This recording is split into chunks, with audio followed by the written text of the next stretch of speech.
Okay, good morning, good afternoon, good evening, wherever you are in the world. Welcome to this Tempered Sword bracket match. This is the semifinals, game number 1 against the number 7 seed, Whitty, and the number 14 seed, Thorneto. This is going to be casual mode, and I'm Professor Render. Joining me in the commentary booth is Zeke Highwind. How are you doing? Doing well, Professor. We've got an excellent race here for us. Yeah, because this is the Tempered Sword bracket, and the Tempered Sword bracket, and we have ourselves the first of a couple, the start of the semifinals matches here. This is the start of the new week, and with that being the newest lineup here, not to mention too, this is the semifinals. We are going mentorless from here on out. Everything that they learned so far, they're going to be learning. They're going to be putting that to the test here in a best of 3 setting. The loser of this set will go on to a bronze match, while the winner will be taking the ticket directly to the finals. That is correct. And the loser of this match will choose next match's match type. So Whitty, being the higher seed here, chose the casual match. So casual, we have a standard start, and we have an assured sword. Yep, and unlike Ambrosia, this is not. We do not get a hint from the uncle about where the boots location is, and we don't have a guaranteed non-dungeon item on our bosses. So this is going to be just a straight up casual seed here, normal as could possibly be.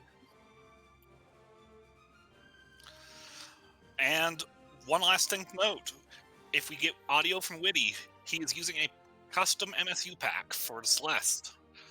It's not his custom pack, but it's a Celeste MSU pack to go with the Madeline sprite. Yeah, and we're underway now.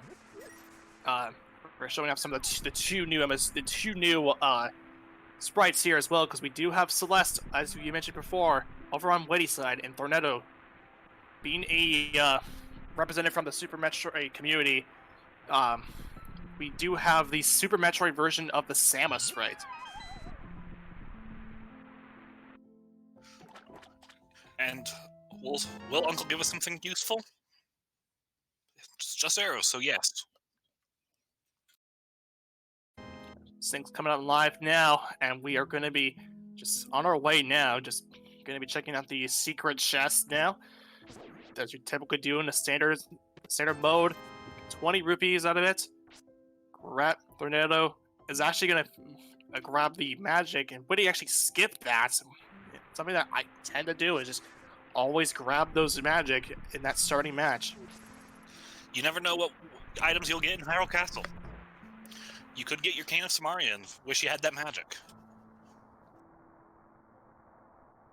So let's talk about the matchup in particular of Whitty and Thorneto.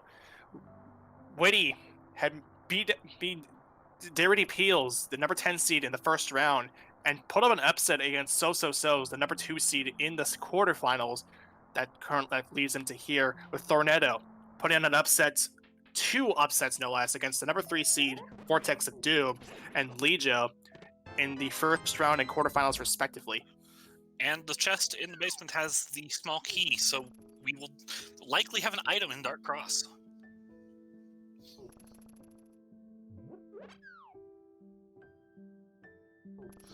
These runners are both hoping for bombs at this point because they don't want to have to go back to get the back of escape.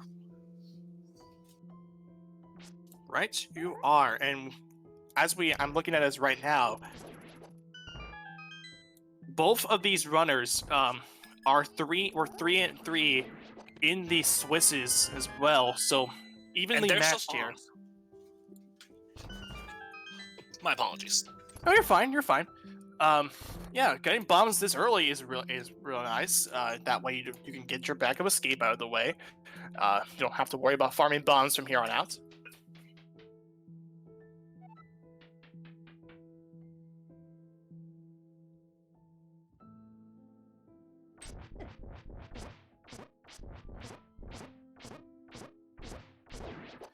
both doing a good job with doing the fighter sword ball and chain guards, locking up against the back wall and timing it just right. And there's some more bombs, giving us a very comfortable cushion for Kakariko Village. Yeah, and that is really nice to see as well, because we got three bomb packs, or like got 2 sets of 3 in here. This is great because, like you mentioned, you have a soft cushion for Kakariko Village and get those checks out of the way.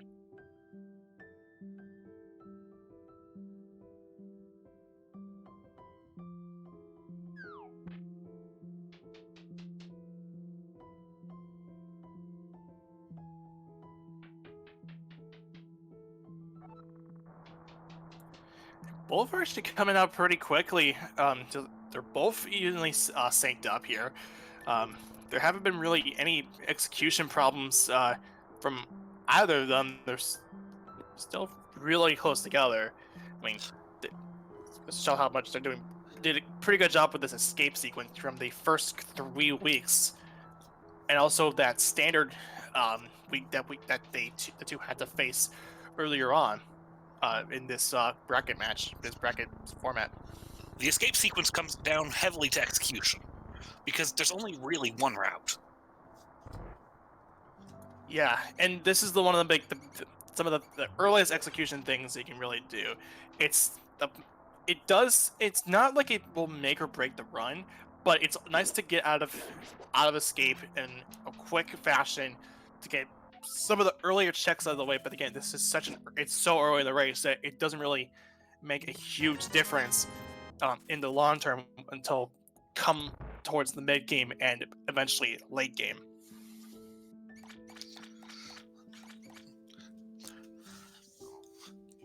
Now, the back of escape and Sanctuary has 3 more items in it. And those items can heavily influence the route. That they can. And we're going to be seeing that back of escape right now from Thorneto with Whitty just right behind him.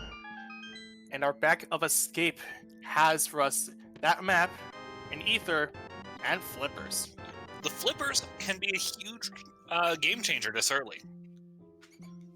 Exactly, yeah. And that means you could do stuff like do flipper checks once you do them with South Shore. You can do you can get to places a little bit quicker with flippers, with those flipper checks at least.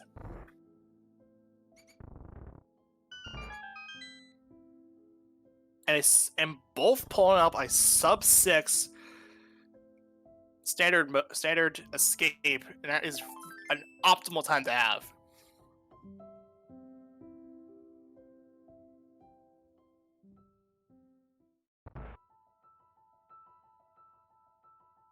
And we have yet to see a map check from both of these players right now, so we don't know what our pendants or crystals are.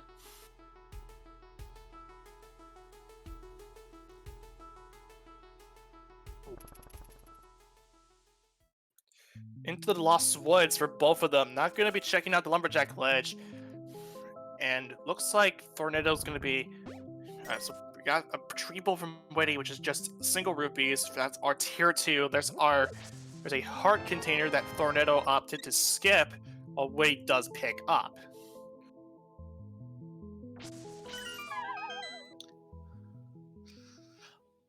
The bomb cushion just grows. Yeah, this pretty much extends past Kakariko into other territories, into pretty much any other territory. In fact, also includes things like the Ice Rod Cave. You can get you have plenty of bombs for that and after the fact. So I don't think either runner will be worrying about bombs from this point on. No, they won't. They won't have to buy the bomb upgrades. They won't have to buy any bombs from of a Kakariko. If they are running out of bombs, they could of course buy the bomb upgrade, but that's going to come a little bit later given the circumstances here. So into Kakariko we go. We go into the blind slot. This is the typical start you will see when you have bombs at the ready. We have 10 arrows. Another set of 10 arrows. our magic cape and the lamp. So we have an Aga package right here. That is not something you want to see early.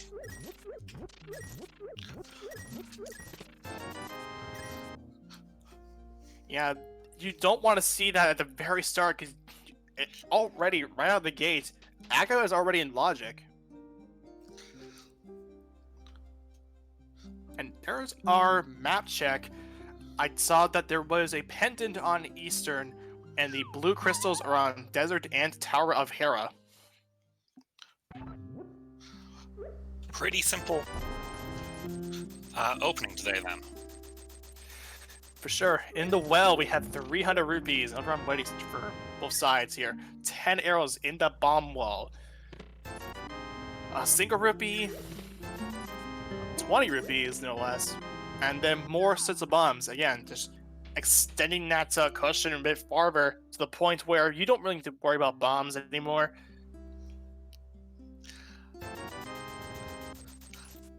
Very slow Kakariko Village so far. Very few progression items, and the ones we've gotten lead us to Aghanim. Yeah, and that's again something you don't want to see this early on. Just finding just a bunch of nothing except for Aga access, with 10 arrows being in the chicken hut.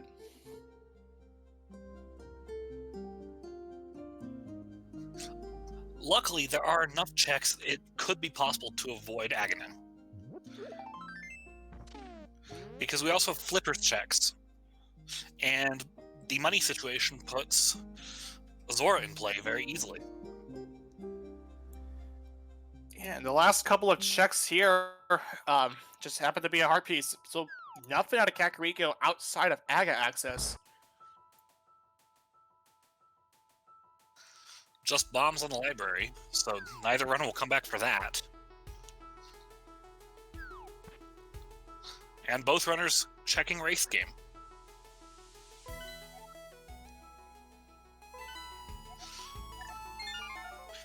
Whitty checks map before save and quit. And it's just a heart piece at race game. Now onto the self-sort checks, and we'll probably after this as well, we'll probably be seeing the flipper checks as well. Probably if we get more money, we will see some Aga, or not Aga, some Zora action here. We have only 106 rupees exactly for Whitty. Thorneto will be needing a little bit more than that.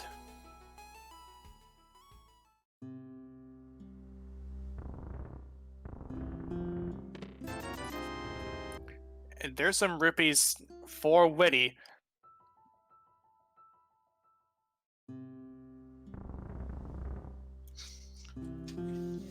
And only a single arrow in the water. Yeah, nothing really to be really concerned about. That one single arrow that's in pod, that completely just is there to be there.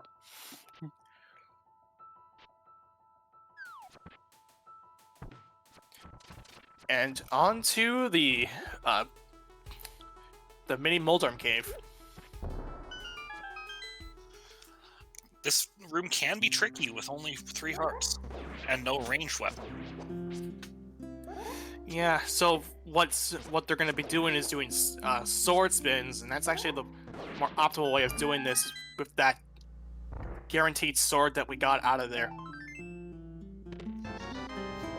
We got a piece of heart, we got bombs, a piece of heart, a piece of heart, and boobs. So both runners are enjoying that. Yeah, we got heart, we got hearts, we got an extra heart out of that due to the heart pieces, and we also have our speed item.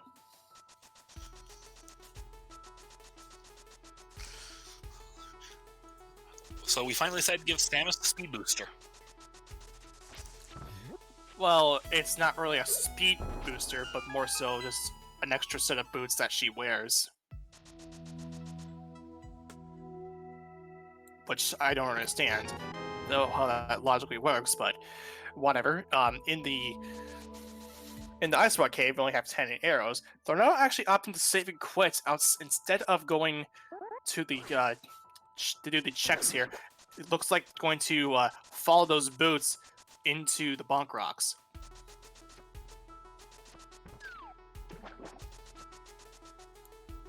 Whitty pulling off a water walk there.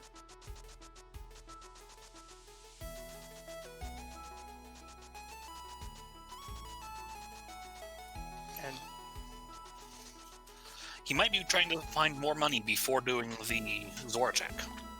that's also true, because we did see that the Bonk Rocks did have 20 rupees there, and with those boots in hand, that was a perfect time to go and check out the lumberjack ledge, and one of our bottles happens to be vanilla, and that was in the man underneath the bridge.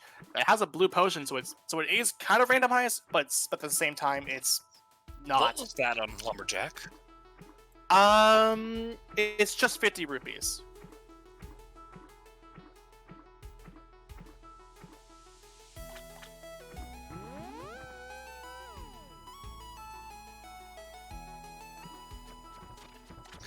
Thorneto going to Sasrala Eastern area. Yeah, this is interesting. Whitty does the Zora checks. Yeah, this is interesting because, like, oh, there's another sword. One of our first swords that isn't our guaranteed one. That makes the Aggo play even more possible. And with that Moon Pearl.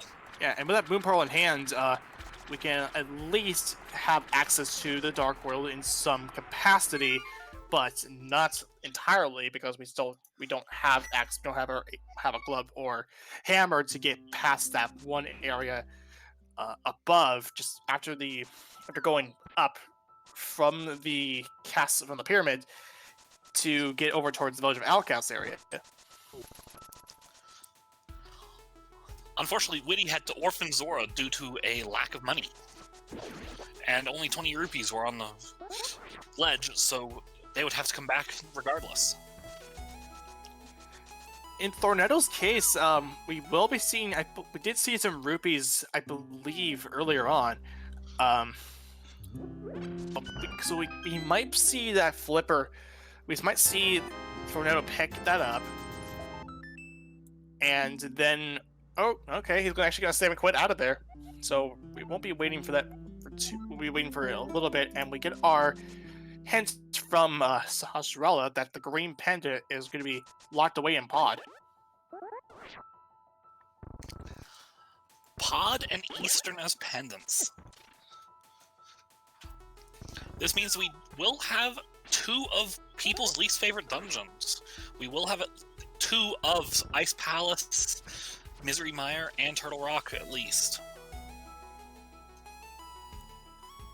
When he takes a dive into Bolus Pendant Eastern, this is something that is kind of a mixed bag depending on how you decide to route it. Some people either leave out Eastern until they get a bow, or people will take the dive and go into Eastern regardless if they have the bow or not. And Thorneto has the 500 rupees required for the Zora. So we will be seeing King Zora's item. As he picks up his Master Sword from the Waterfall Ferry.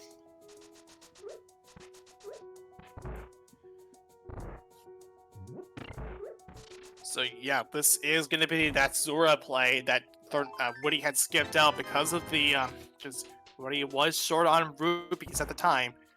Now this could lead to progression, or it could lead to something completely useless, and that only extends that need for Aghanim. That Zora got punted across the map. And in this case, it's just typical old Zora just giving absolutely nothing in return. So that Aga concern is continuing to rise up as we only have Agina and Eastern Palace at the ready. And one of the items has already been found in Eastern as a piece of heart from the... I think it's the compass chest on the right. Yeah, that is the compass. I can never remember which one's compass and which one's map. Map is the one on the left, I believe.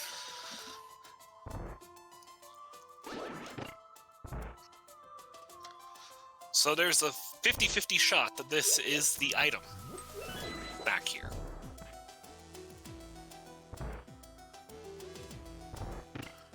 And Thorneto going to check Adina's closet.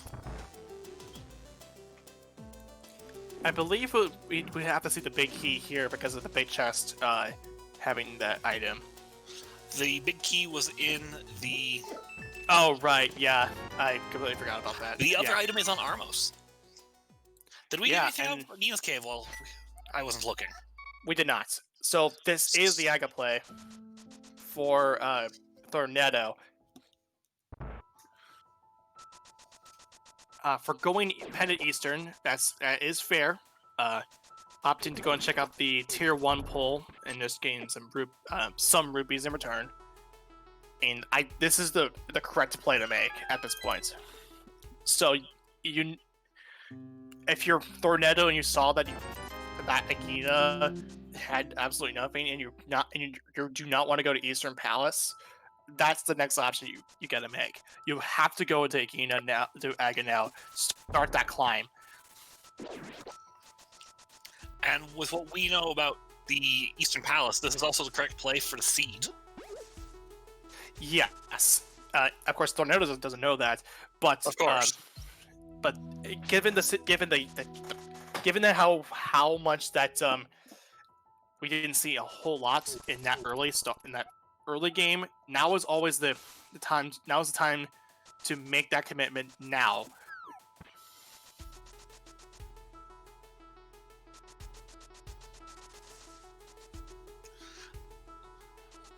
Whitty is making the one check that I don't think Thorneto did. And that is the Sick Kid. That is true, because the Sick Kid was opened up because of that because we did find a vanilla bottle with a blue potion, no less, in there, and that is a powder which won't be useful just yet for the magic bat, but it's a nice safety to have regardless.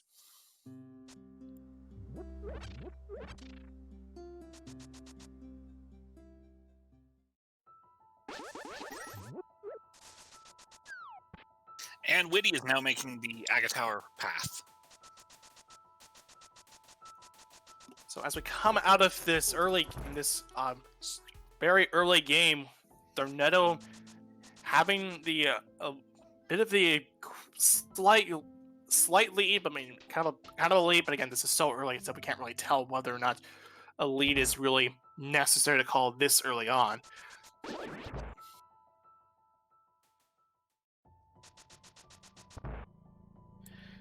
And with this also, and with this in mind, as we kill Aga 1, we only open up 2 spots: the Pyramid Ledge and also Pod.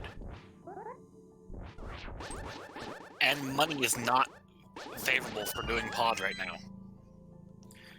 Yes, and that is kind of a tricky thing as well, because Thorneto did opt to get that Zora play, and there has not been a lot of money in this coming after that Zora play. So he could get 50 rupees from Lumberjack, though. That is true, because there is that Lumberjack that is still looming. May want to pick that up just in case. Thorneto starts the Aga 1 fight. Well, I'm gonna go for an average 3 blue balls here. I'm gonna be nice. We'll say 1. There's our guaranteed red ball coming out from Aga 1. Now starts the 3 50-50 shots here between blue ball and red ball. Getting lucky so far.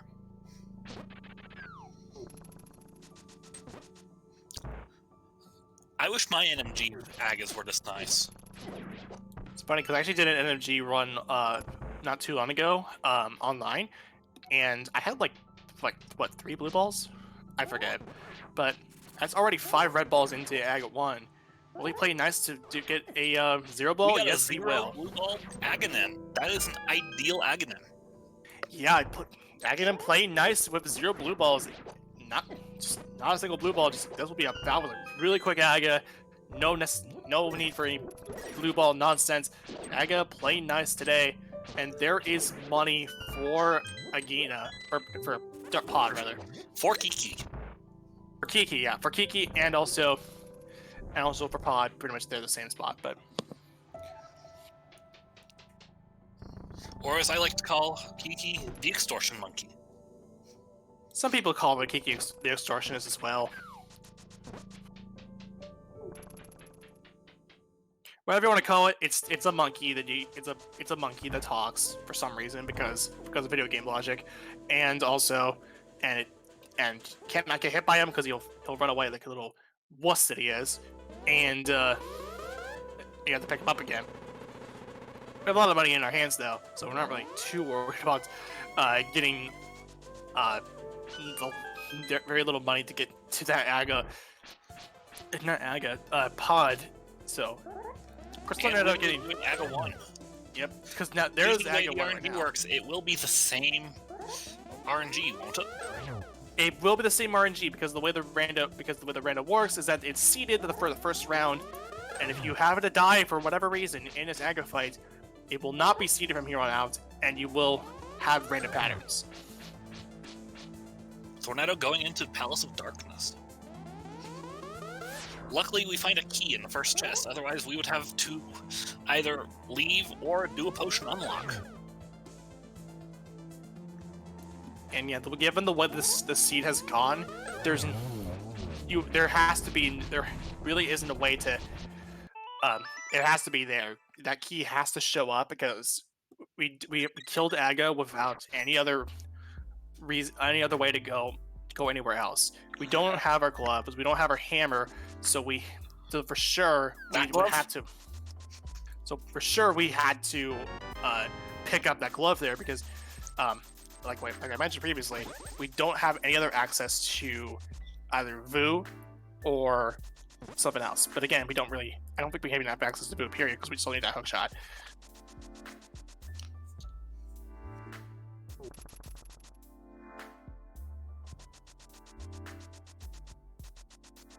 And with the gloves in hand, that now means that Catfish and also the mountain is up for grabs.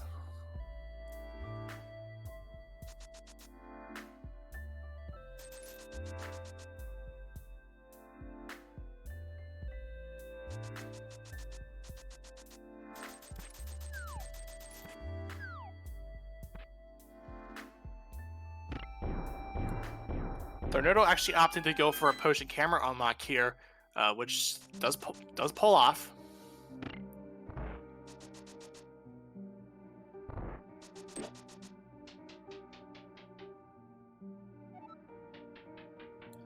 Just gotta get that red mimic off screen, and now we can just continue on without a care in the world.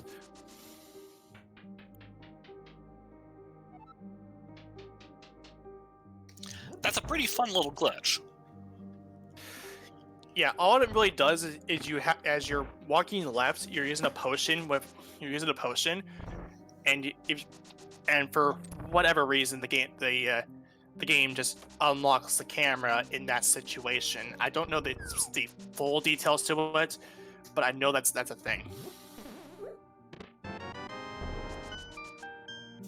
Thorneto taking unintentional death to get out of the Bowlock pod side. Yeah, because the dungeon the pod has become bull-locked in this situation, so that means in order to keep going through this dungeon, they would have to get a bow by logic, but doing that potion camera unlock pretty much bypasses the need for it, and we don't really care about logic. For these two runners, don't even care about logic. It's just more of a suggestion than more of a necessary thing to do. You'd always want to keep in mind where you break logic, but it's also sometimes faster to break the logic. That is true. We know one key has to be on the vanilla big key chest.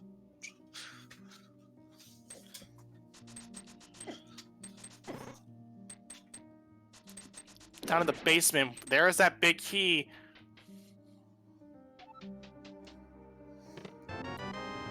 And then, Due to the way key logic works, the other small key is in vanilla big key.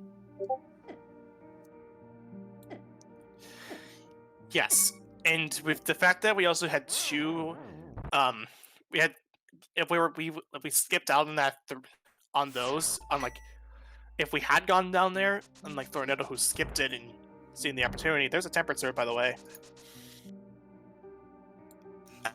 That means that if they had skipped it with the two keys that he had, that would have been 3 keys, knowing that there could not have been a key in the Harmless Hellway.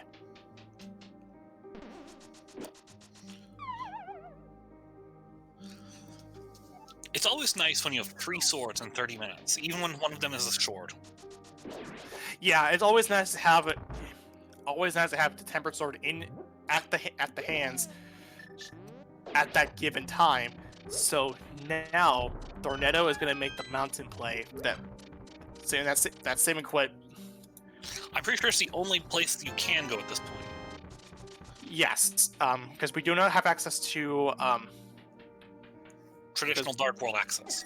yeah, we don't have traditional Dark World access. We do have because we can't get into the Village of Outcasts. We don't have a hook shot over to the Village of Outcasts. We don't have a and we don't have a hammer to get over from the Light World. So we have to go up the mountain. And progression has to be on either the Old Man or in Spectacle Rock Cave. This is a very slow progression seed so far. That are Catfish, because Catfish is also open. This is true.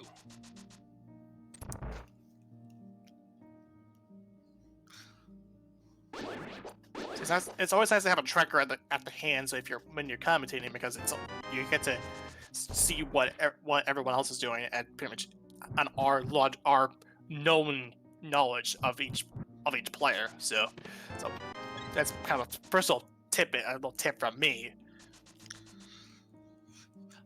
The professor is teaching a class on how to do commentary.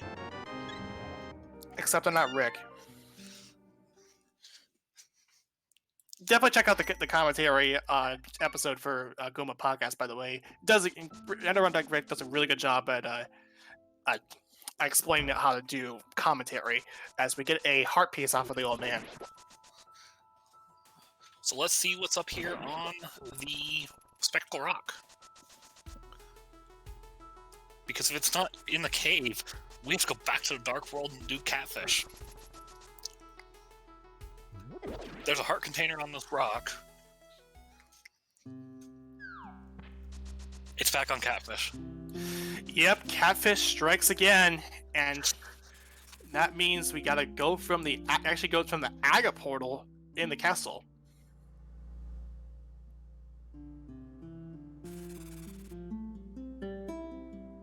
And this time, Catfish is not going to be like a hard last location because we have to get it anyway.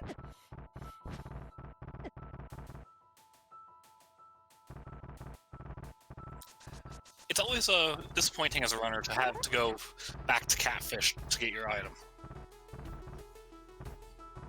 Yeah, that is true because you do ever want to get that. Okay, we have our map check coming out from Thorneto. 5-6 crystals, Ice Palace, and Skull Woods, and our other pendant is on Thieves Town. This is not what you want to see on Thieves Town.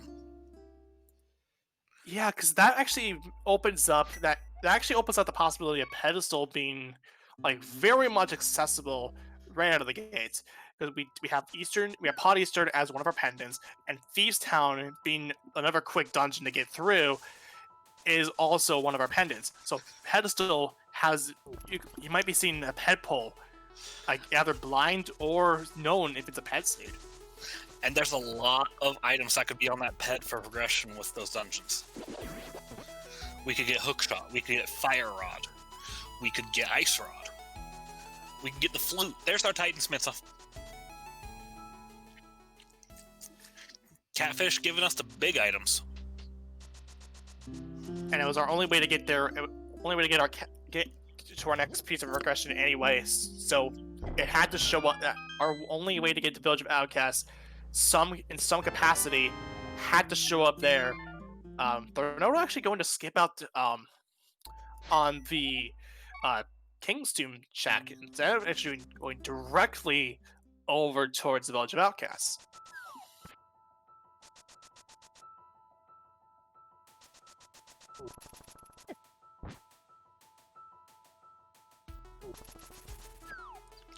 Our tracker does give a good point here.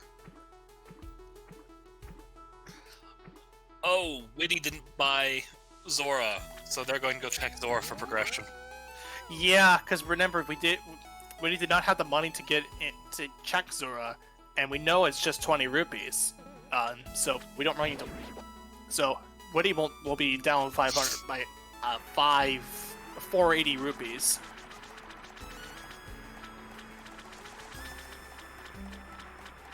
Tempered Sword making quick work of these Gibdos.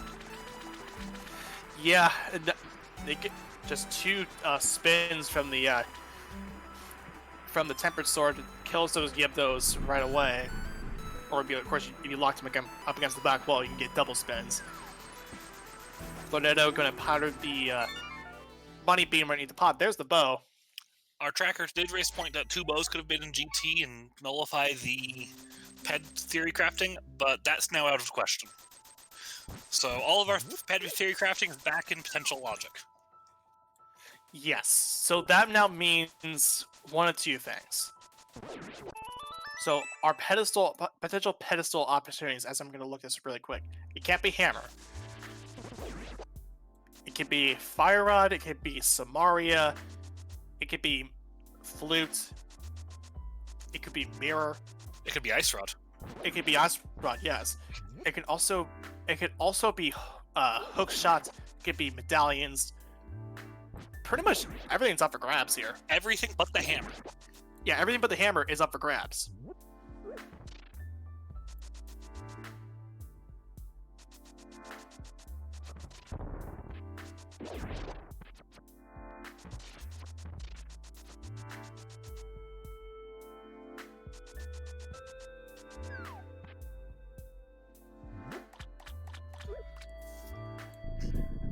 Whitty now gonna grab the Titan's Mitts from off of the Catfish, and once again, Catfish strikes again. And of course, this time around, it was necessary, like we had mentioned previously.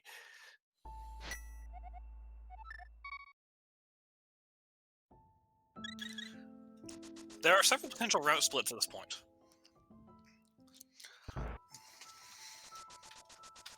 And those being the Skullwoods direct dive, you could do King's Tomb for one, which we're getting from Whitty.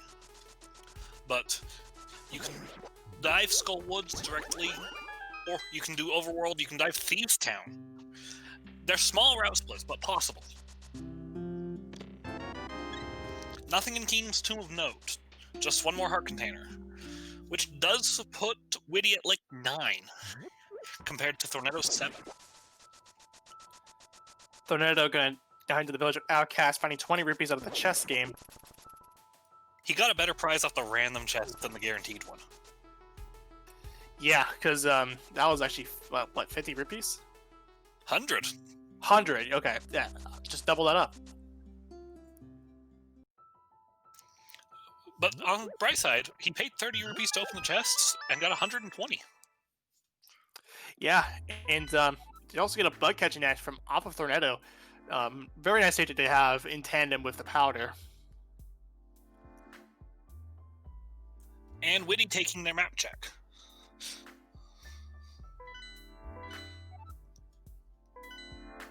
And the C-shaped house just having 3 bombs.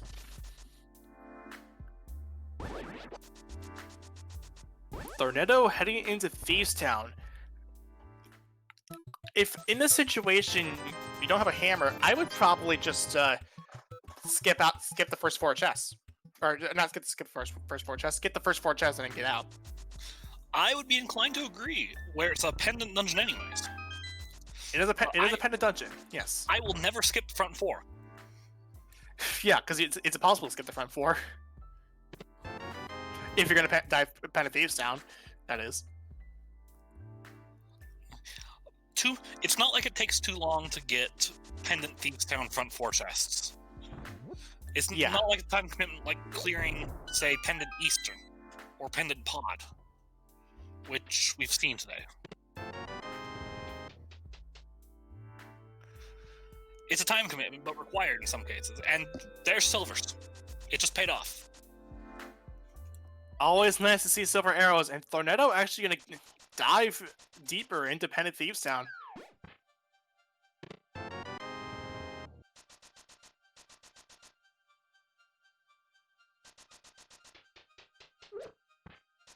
Or is he...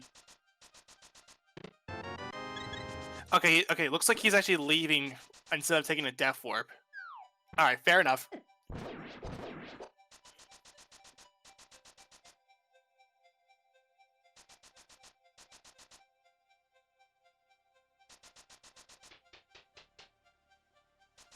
And it looks like we're getting a bumper cave check.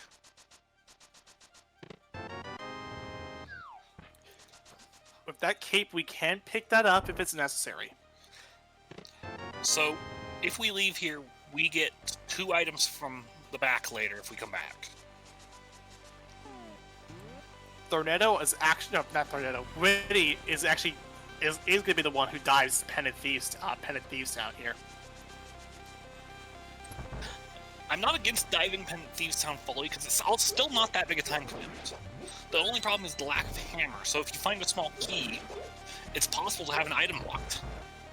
And that is a time commitment to come back for. Yes, and that is something that you have to commit to doing if you are going to be doing Pendant Thieves Town fully without a hammer. If you're without a hammer, you have to make that hard decision whether or not you dive it. If you find that that there's a small key in the next 2 chests that you check, you'll have to come back some point later on down the road, because there's only one check that can have that small key. Yeah. Is it really? The blind? It's only in blind cell at this point, because the attic is key blocked. Logically. Oh, that's true, yeah. And there's Quake. Yeah. So potentially important. We won't know until we find our way to Turtle Rock or Misery Mire.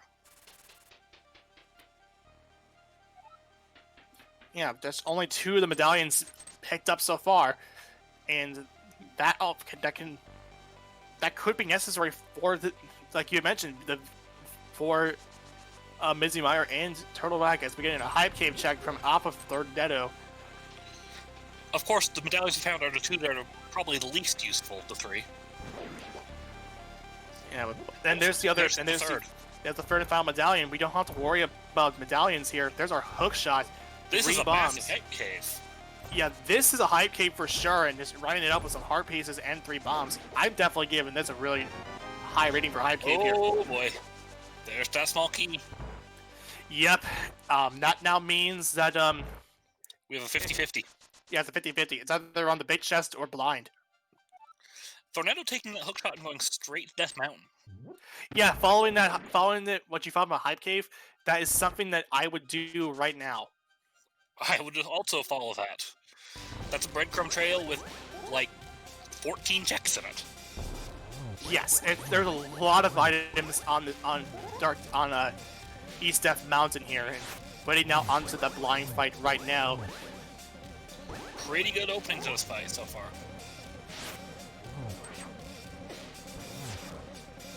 Unfortunately, the spin attack did break the script. But does clean up the fight here. And there's our final crystal. That's a relief. Yep, and that is going to be our first pendant and our first dungeon cleared. But not first blood just yet, because that will be usually when a crystal comes up, or at least in my terms for calling out first blood here. We got half magic in the lower checks of Paradox Cave. Blue armor. This is a very convenience-filled Paradox Cave. Yeah, and we also got another safety with the fairy in a bottle. On that note, we now have a Various suit.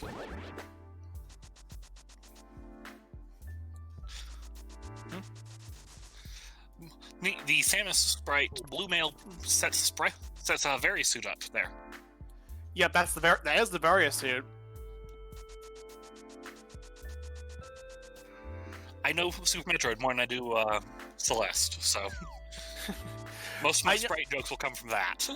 I believe if we get blue mail, it's one of Madeline's alternative colors. I don't know. I've never played Celeste, but I want to play Celeste. I think I have it on my Epic Game Store account, which is something I hate to admit, but I think I have it on there.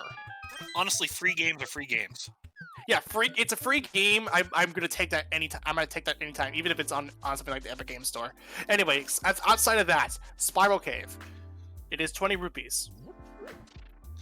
So again, convenience in Paradox Cave, and now we get to go to Dark Death Mountain, which I would say has probably one of my favorite themes in this game. Which shares the same thing as Skull Woods. Outside, at least. But the Dark Death Mountain and Skull Woods theme is fantastic. One notable thing here is Whitty is taking Jeremiah with him. Yeah, he was a bullfrog, and I don't know what the other part of the lyrics is. Me either.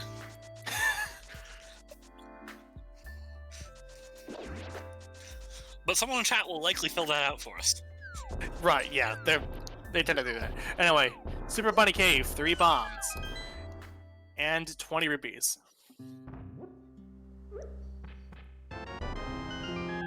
Whitty getting the massive hype cave. Yeah, because now, of course, like we had mentioned previously, that's all 3 medallions at the ready. We don't have to really worry about calling our way to get some items, to get some medallions here, as we see Bombos on Turtle Rock. Yep. Whitty's going to go turn in the blacksmith, while Thorneto goes into Hookshot Cave. For our 3rd bottle.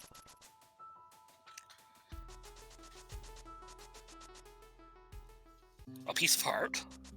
3 more bombs. And a piece of heart. So, while we got some convenient items, there was no progression on East Death Mountain. However, Ice Palace is in play. Yeah, Ice Palace, although we can't clear it without the hammer, that is up for grabs.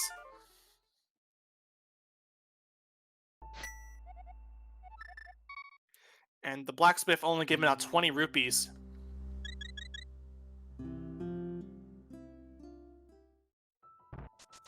Thorneto making that dive into Kingston.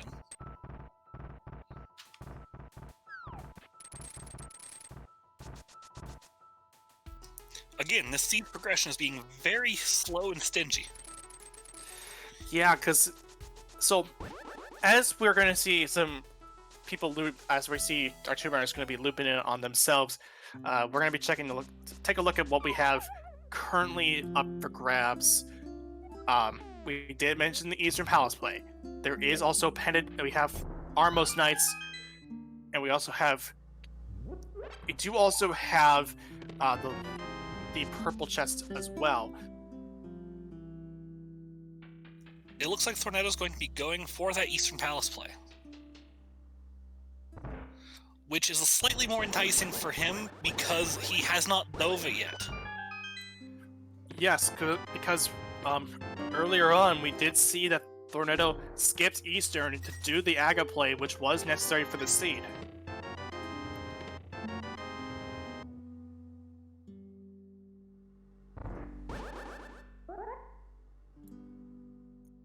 Yeah, that's what I figured. It's one of the. I believe it's. Yeah, I think it's either one of the alternate player sprites, color palettes for Madeline, or an alternative palette in general. I forget which one specifically, or maybe it's one of the power-ups. I forget specific. I forget, because Madeline's hair is now blue. It's a very beautiful color too. Yeah, it's a really nice color. One of my favorites. Yeah, it's a nice like cyan. How to tell that we're having loops? We're commenting on various parts of the sprites. Okay, there. So one of our chat members actually pointed this out too. Is actually the blue hair uses it's after she uses the dash ability, which is I think once once in the air. I think there's upgrades to increase that, but Yeah, like but again, by I've not default, played the game yet. yeah, me neither. I believe it's like once in the air, and then once you have upgrades for it, it gets a bit. They get more dashes. After that, I don't remember.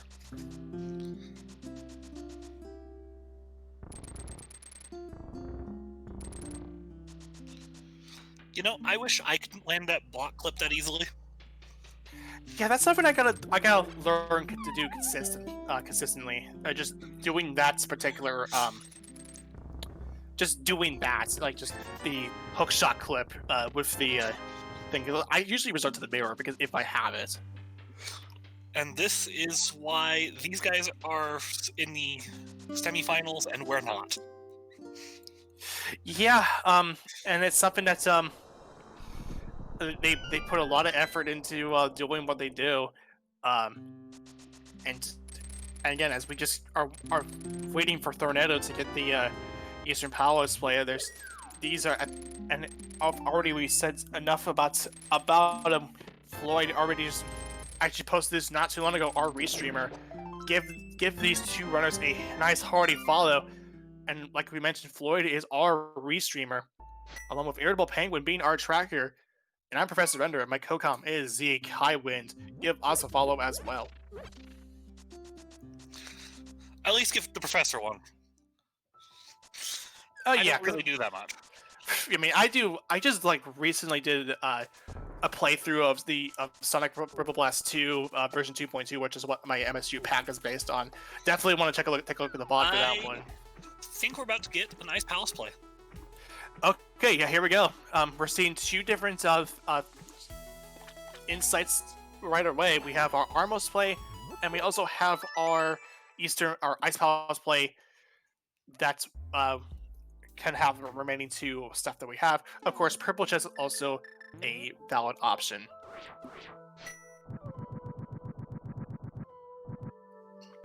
Bombos is such a satisfying item to use. It is, and it's our only access to Eastern. It's our only access into the dungeon anyway. So we have to we're gonna have to go through this with the access into it. Just yeah, I don't know where I was going with that one. Anyway, Armos Knights for Thorneto. It's going to be a very quick kill with silver arrows. Yeah, just one shot, one kill is what it really needs to deal with these. And there's our Ice Rod. So that's one required pendant dungeon. That's actually, and that with that too, we actually had two of them was required. Two of our pendant dungeons was required with Pod having our first glove and Ice Rod on the Armos Knights. The question is, will we go 3 for 3 when Meyer shows us medallion? Oh yeah, because we did get a medallion from off of Thieves Town, which was that Quake.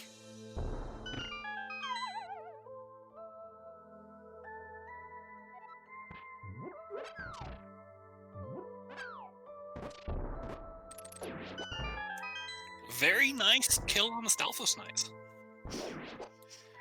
It's always satisfying to get the giant Stalfos Knights with just with that bomb, like with just one single bomb, having to use another bomb in hand. What are you gonna do? The Ice Palace bomb jump without Samaria? This is the only way you're gonna be able to do this. A little bit looks like a little too high there.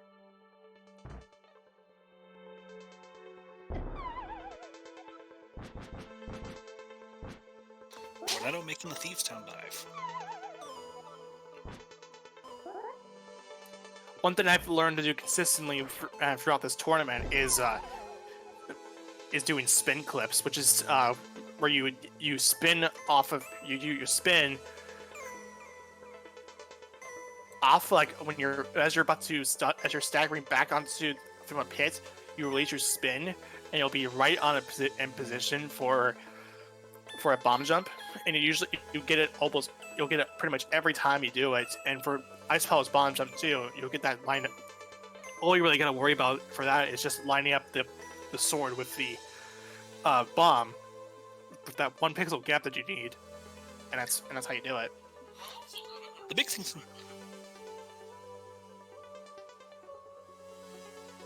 Go ahead.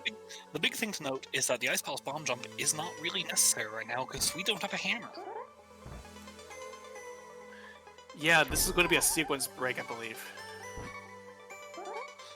A sequence break that won't benefit us because we don't have that hammer to get to Cold Stare. Whitty opted to take a death here to reset his health. Also, oh yeah, there's also a fairy, right there. That too. Good knowledge of Whitty, knowing that he has a fairy can actually just. I believe that was knowledge that Whitty had just to get that refill from the fairy.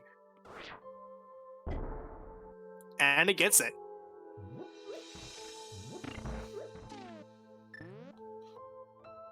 Thorneto gets his Quake from Thieves Town, and we'll be going to get Blind next. We're 2 pendants into this game now. Yeah, and without any crystal dungeons already completed.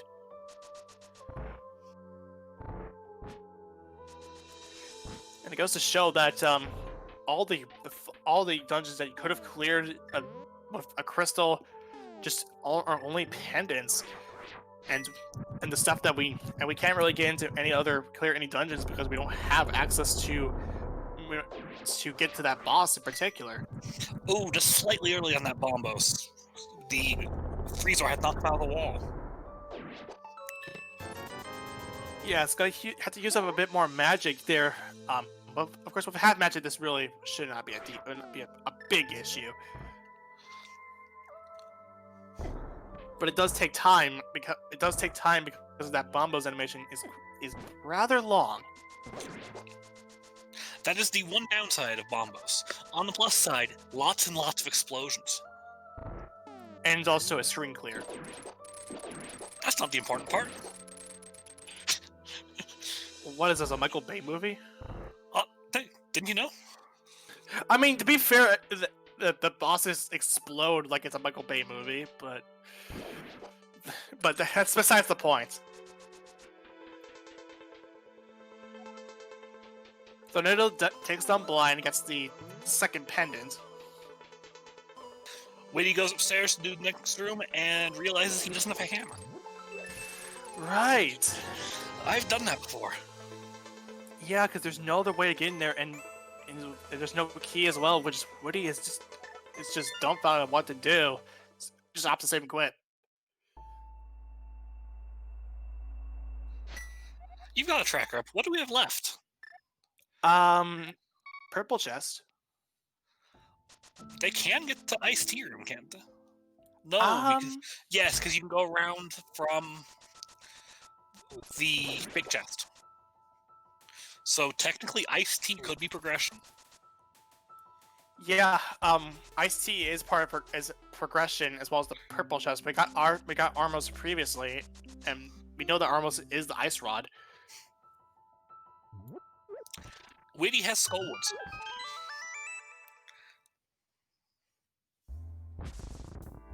Yeah, this is one tough state of routes because there's a couple of things you gotta there's so many things there's the things you wanted to do just can't be done by logic. Honestly, if this were a spoiler log seed race, I would love to see the spoiler log on this one. I would love to see the spoiler log too, but this is not the spoiler tournament. This is the mentor tournament. I'm aware, but I would love to have seen it because this is a mess. Yeah, this is one heck of a seed to route.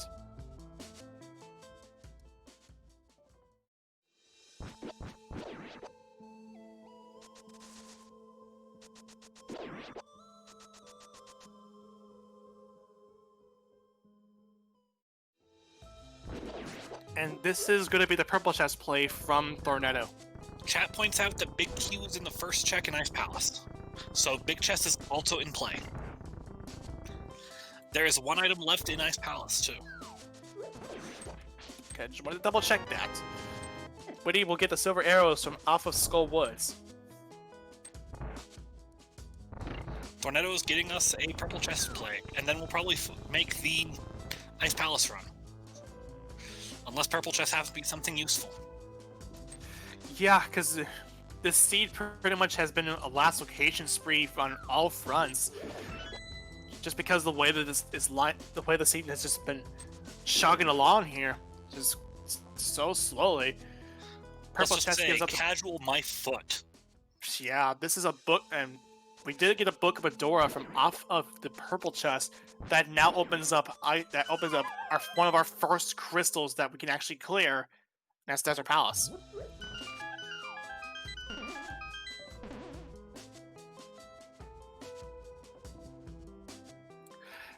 With the lamp in hand, with gloves, as well as silver arrows and all the other good stuff, we can clear this dungeon.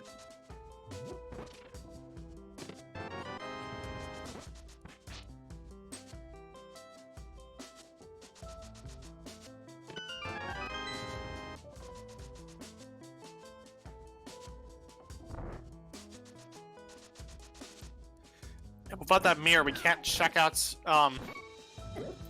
We can't without mirror or hammer. We can't check out any of the tablets as well. So we have to book is a part of our progression here. Big key on the torch. Not really too surprising here because we have our boots for quite a while now. So no need for boots locked stuff. I apologize. What was in the first check there? I was wasting answering the telephone. I believe it was a dungeon item. Okay. I wasn't really. It flashed behind. It flashed pretty quickly as well. Yeah, it was a dungeon item. Or one of our tracker, IrritablePenguin, pointed that out.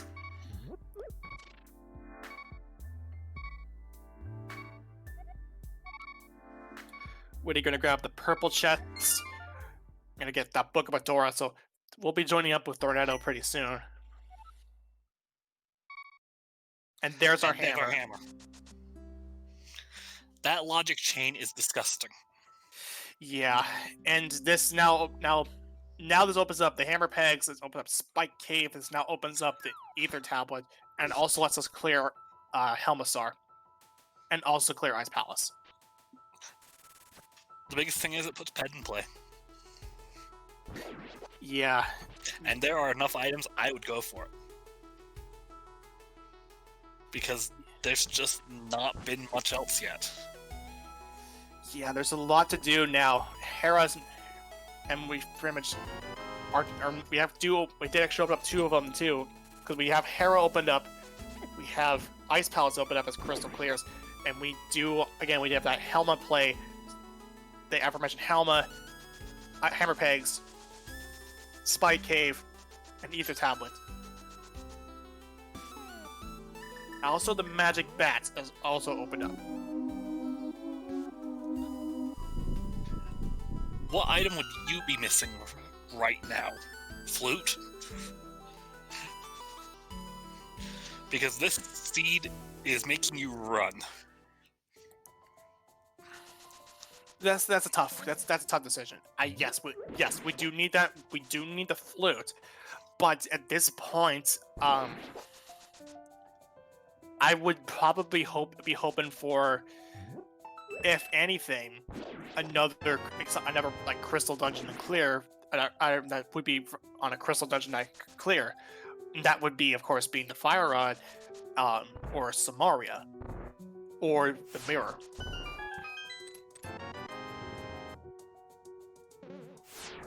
And Thorneto going into the Landmola fight. This should be our first crystal at 1 hour.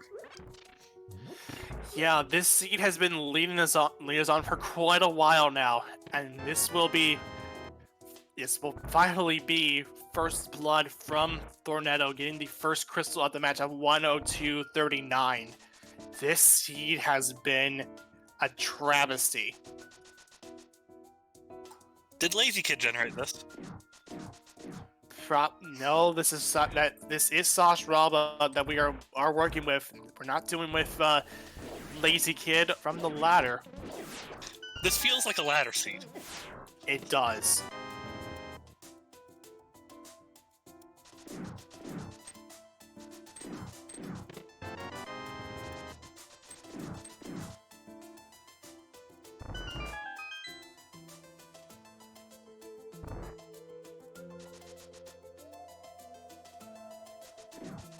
So Thorneto, he is going to make that Ice Palace play right now, and this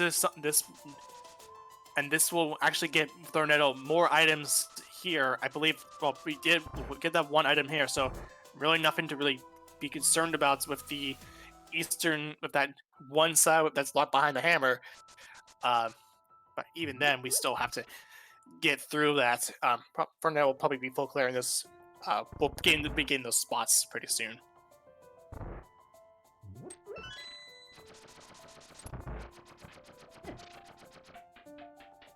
So, in terms of our ped situation that we've been harping on since the start of the game, and our first bow being there, our only options are as follows: we have Mirror, we have Samaria, and Fire Rod, and all of the flutes. We still have 4 items that's left on the pedestal. And those 4 items still could hold a lot of weight here, because there is a lot of potential on that pedestal still, even after how slow this scene has been. And that does confirm what chat told me earlier. The big Q's in the first check, so the big chest was also in play.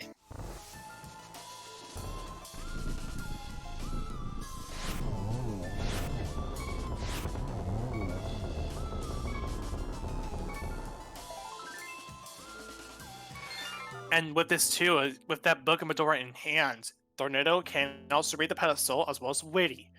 We'll get some information about whether or not that is necessary, like if that pedestal is going to be required for this seed, which would add a lot more fuel to the fire here on this travesty of a seed. I wouldn't check pedestal myself though, because it's a very out of the way location just for information. That's the thing. The best way to get that pedestal check at all in this particular seed is if you have that Mirror and Fire Rod, which would mean that only Flute and Samaria would be on that pedestal.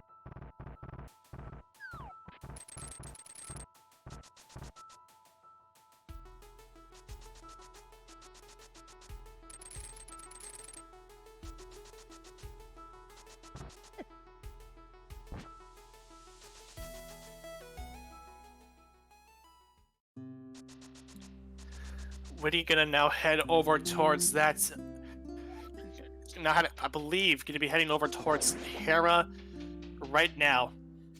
Hera and Ether. Hera and Ether, yes, that is the play to make here. After finding that hammer in Desert Palace.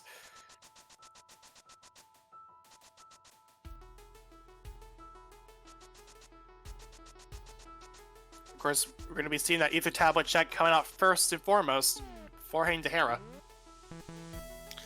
Not the worst decision. Yeah, it's always never a bad decision to go and check out the Ether Tablet before heading to Hera. Gain 20 rupees there. And then, given the item situation, they will probably also pick up Spike Cave on their way out. That is also true. So the mountain is 4 items in play.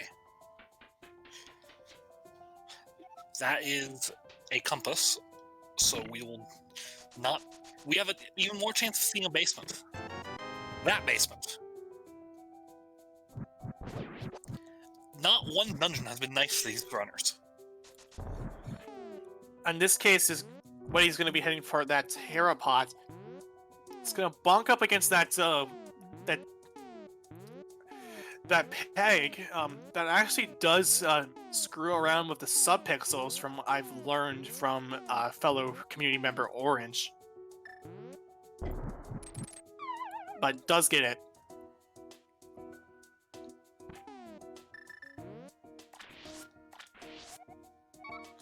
catching a fairy with the time there.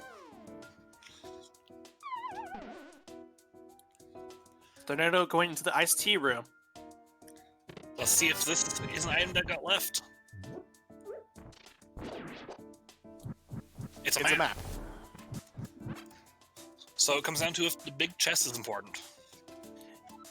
Yes, the big chest is what remains left in this Ice Palace play, and which Thorneto will be clearing out. Whitty onto the Moldorm fight.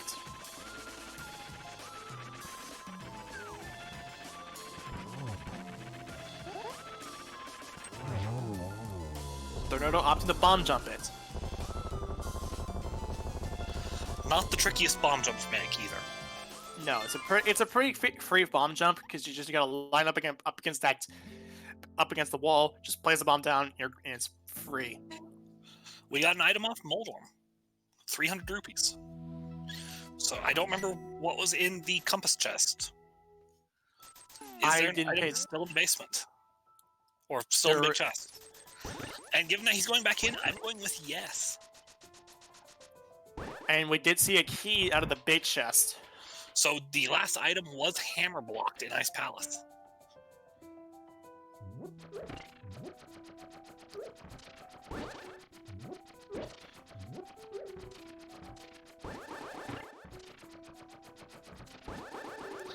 Unfortunately, misses the coffee break strat.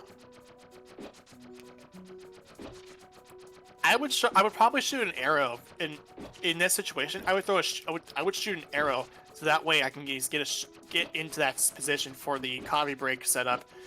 And while not wasting any time here, Thorneto starts the cold stare fights, and it's always kind of throws me off that it's for some reason it throws me off whenever I don't see that shell for cold stare is one of my favorite visual bugs that I put into pretty much every one of my runs, where I press select as the shell is fading away, so that the shell stays on the screen. Oh, ooh.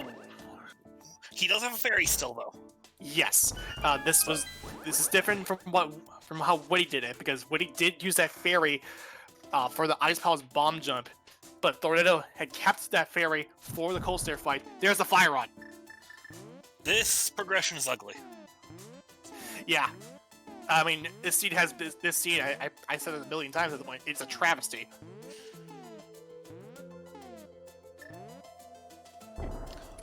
Next, we need Mothula have an item of importance to continue this chain of stupid.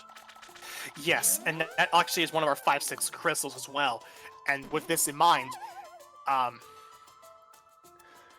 we don't have a mirror, so we can't really check the pedestal at this point in time. There's the big chest having just 3 bombs, and we are out.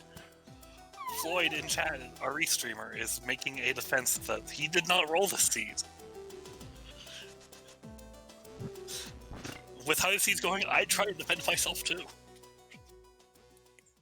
I'm actually looking back at the race room right now, and this is Whitty's responsibility here. We are getting that pedestal check from Thorneto. At this point in time, with that fire rod being on Ice Palace, there's only 3 things that could be left there. Thorneto grabbing the heart container he left previously, and so those 3 checks right now are as follows: the 3 remaining things on the pedestal that could be there: mirror, Samaria, and flute.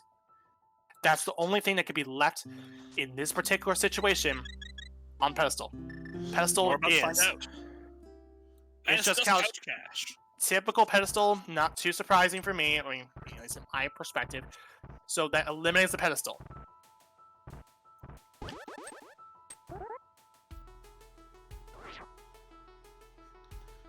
I think Whitty saved and quit to refill his health at Mountain Cave. To do Spike Cave.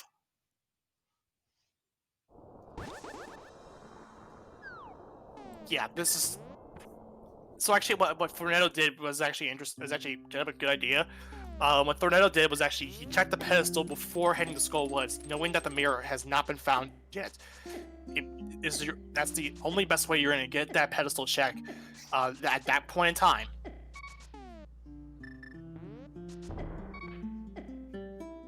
Oh, that bonk gave us just enough delay to not be able to get the cape off. That has a fairy in reserve because we did see that Whitty did catch a fairy from Tower of Hera. Good on it. Good on them. Good foresight. Yeah, good foresight to have that information. Just 10 arrows for that spike cave though. Which I believe puts the progression in either Helmasaur, Green Pendant, or the Skullwoods now. It's either, so it's actually Hammer Pegs, the Magic Bats. I think the Magic Bat was. I don't think the Magic Bat was checked, but also there's also of course Mothula, and also Palace Darkness. And also Pyramid Fairy after this Mothula kill. So lots of potential places, and with Ped out of the question now, we will see something in them. Yeah, and this is something to note here because this will be the make or break of this particular situation, I believe. Whitty onto that's Magic Bat play. Well, Thorneto's going to drop down to the Mothula fight. I like doing Mothula before bridge check here, where you don't have to mirror. Because getting back from that bridge chest is very slow. And very the Magic Bat, yeah, Magic Bat only had 20 rupees there, and there's our Samaria from off of Mothula. Progression is again on something that has been eluding us for quite a while, just because of the progression of the seed. It has been a mess. Ice Palace just chained. Excuse me, Desert Palace just chained into Ice Palace, into Skullwoods, into Turtle Rock.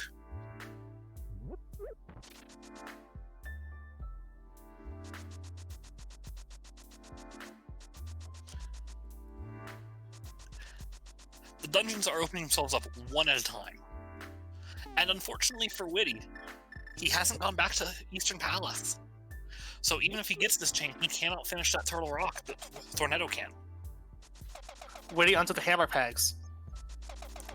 Thorneto going to do Pyramid Fairy. And yeah, especially after you kill Mothula, you may as well just get that started now. There's our gold sword from Whitty.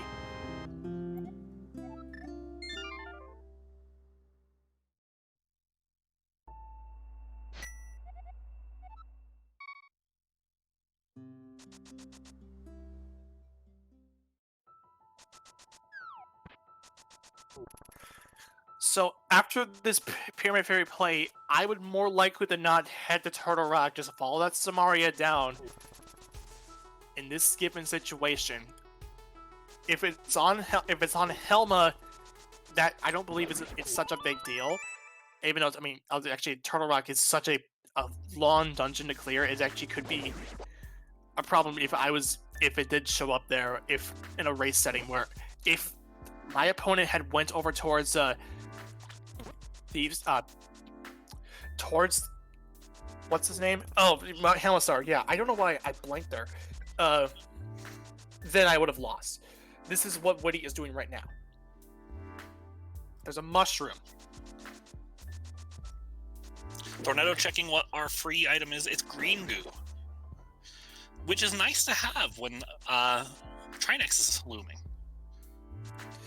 Yeah. Now the potion shop is now up for grabs, and that's something that's Thorneto is.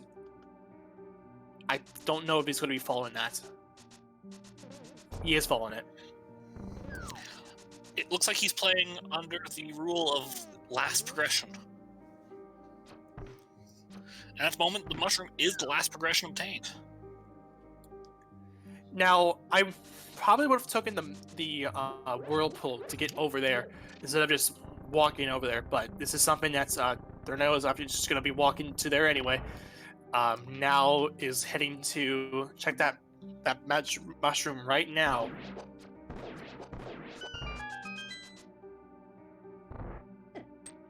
Mushroom has a shield.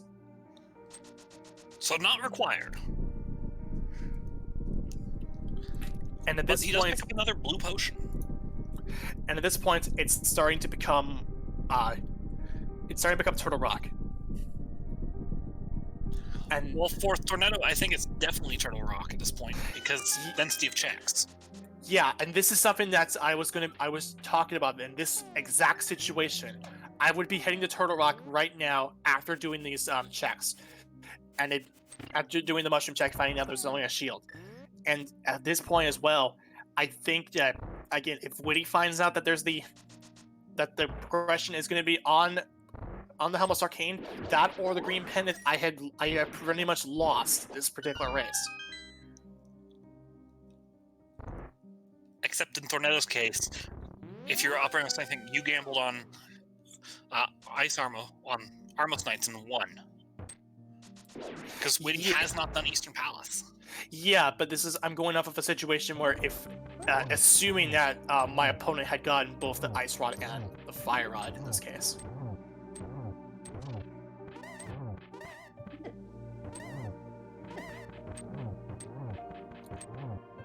Thorneto also is doing Tower of Hera because he has not been up here yet. When he knocks down the Helmets Arcane, and it's just a compass. Which we should have been able to keep track of because of item logic. Right. So, green pendant could be our answer here. Yeah, it's either green pendant or Turtle Rock at this point in time. And of course, Whitty still needs to head back to get that get the Eastern play rolling here, because that Ice Rod is going to be what is necessary for this seed going forward. Whitty also do the Ice Palace play to get his Fire Rod. Yes. King of Mario from the Skull was following it. Yeah, because this is because this chain of events has pretty much just been pretty much at the same caliber as a fetch quest. I didn't know Link's Past had a trading sequence. This isn't Skyrim. This was made in 1991. And it's the mirror. Oh no! This is actually not good. Because Bombo's Tablet south of Cape 45 and Graveyard Ledge has been opened up. And Swamp Palace. And Swamp has been open too. This actually could be the make or break situation here, because this might be what he needs, but at the same time, he's being led astray to do Swamp Palace. And in your words that we've said several times, this seed is travesty. Yeah, and this seed had pretty much, I mean, it started off as an Aga seed, fair enough, but then it kept getting worse and worse and worse, to the point where, why is this seed this bad? It's on the same caliber as my seeds. No one wins this seed. No matter who wins the seed, no one wins. Yeah, let's just draw the race here. Let's just call a draw right here. We'll just restart the match right now. That's what you and I would do anyways. These runners are gonna have to stick through it. The real winners of this seed is actually the viewers. Yeah, this is more of a Twitch chat seed than either Whitty seed or my seed. And Whitty going to Swamp Palace now.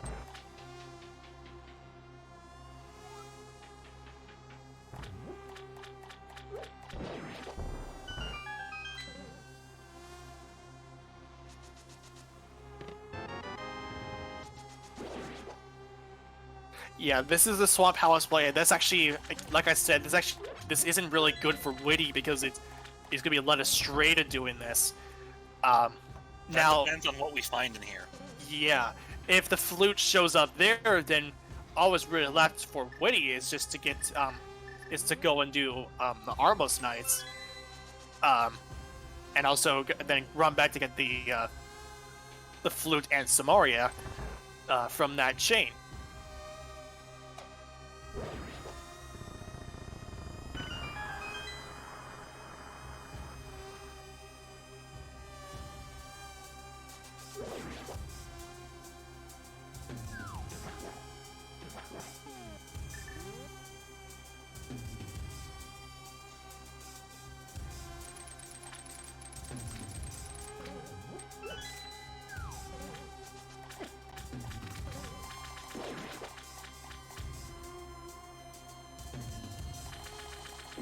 So, Thorneto is now making Turtle Rock play. Which is probably a good thing at this point. Yeah, this is something that Thorneto would do in this situation. There's our final bottle out of Swamp Palace.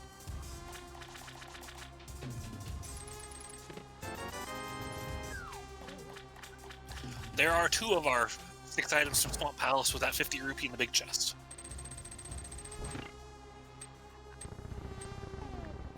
Whitty's going to do a bomb setup for Diver Down here. Not the hardest bomb setup, actually. No.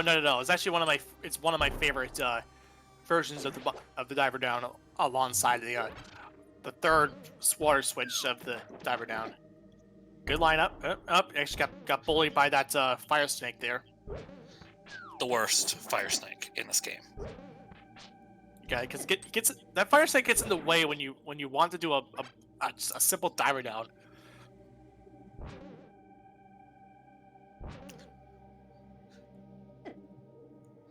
Thorneto checking Roller Room next.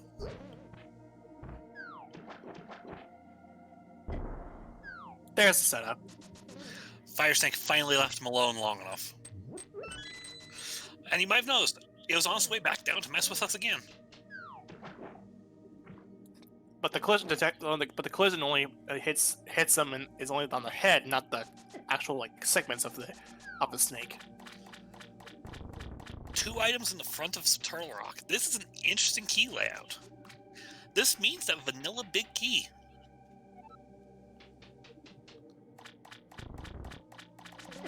Unless he did not do... Okay, he did Roller Room first. Yes, and that's actually because I believe I heard something about right, left, and up is the quickest way.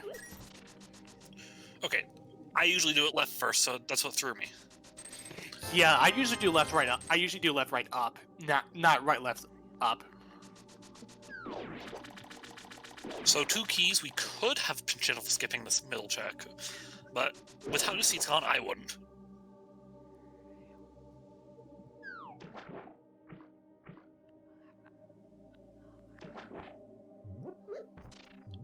Chain Chomp Room. Everyone's favorite. And there's our big key. As Whitty's going into the back of Swamp Palace.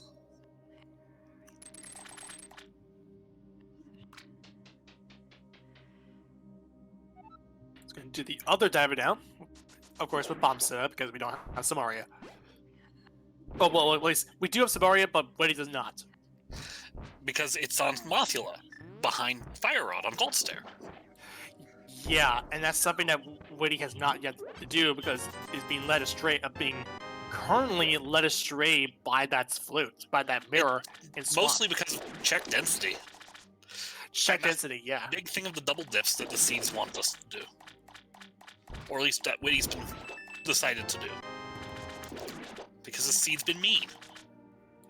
Yep. And it's been quite a mess of a seed, and it's been difficult to route because of that early game.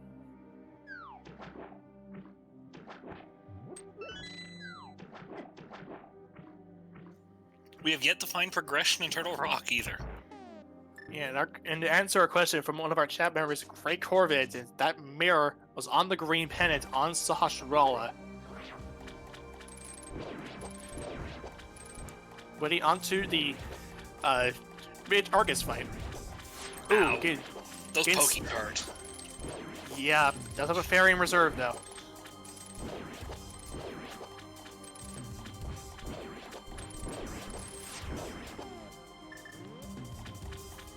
The one thing that could make Thorneto nervous here, he doesn't have a mirror. Yeah, and for all we know, that's our final piece of progression. That flute could end up on the Mimic Cave and actually gives Whitty a chance to break through into the seed once Whitty gets that Fire Rod, Samaria, and Ice Rod.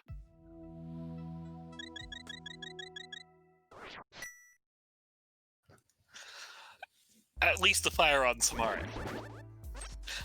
Because there's a good chance he gets those items from the red crystal chain, and yeah, he could just gamble on it being in Turtle Rock.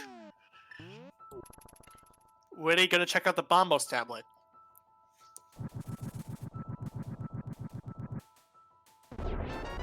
It's a shovel. It's a shovel. That now opens up the buried item on the dig spot.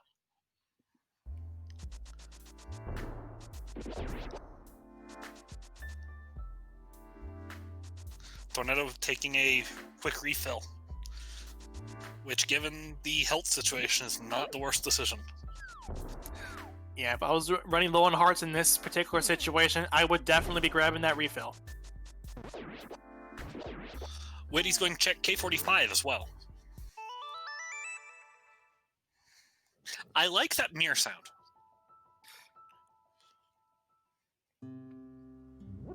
Red mail. Red mail. That's convenience.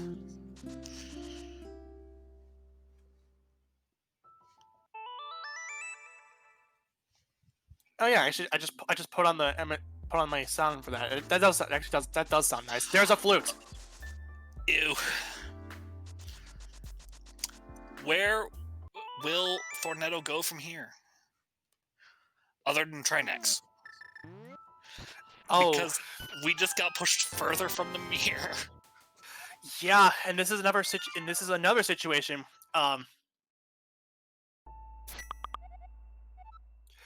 That situation really now becomes whether or not Whitty goes back to do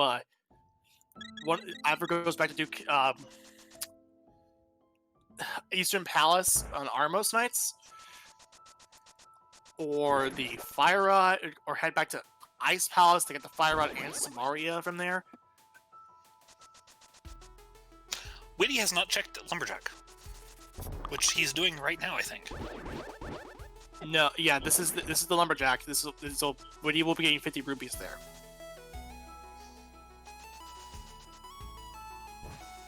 Or He's checking pad.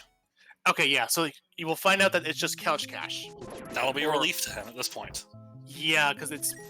I would be doing this if I was feeling I was behind by a huge margin, because I know that mirror showed up in such a spot where it leads me to do checks that I would have wanted to do otherwise.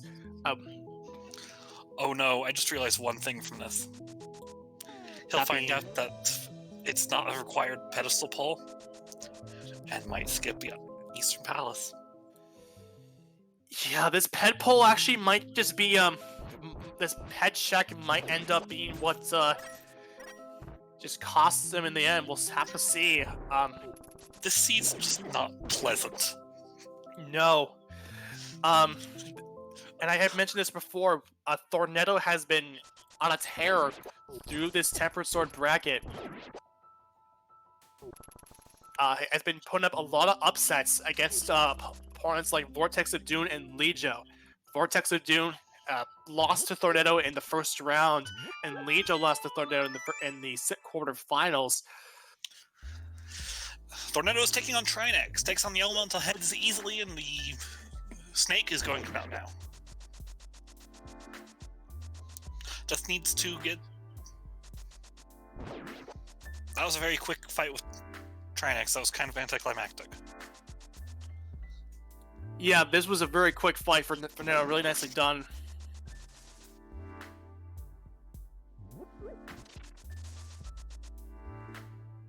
That will actually be the 5th crystal for Thorneto.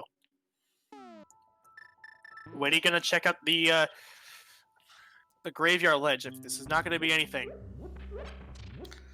What this does mean is that both runners have to do a pendant dungeon to get go mode. Yeah, and this is something that's this pretty much just puts the cherry on top of this mess of a seed here.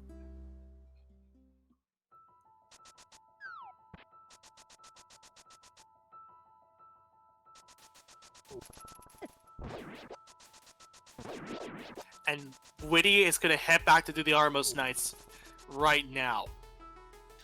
That is convenient. And like I had mentioned, this could possibly be the breaking points for this, for Whitty to get back into this race. Because he probably will go to Ice Palace this point, too. Yes.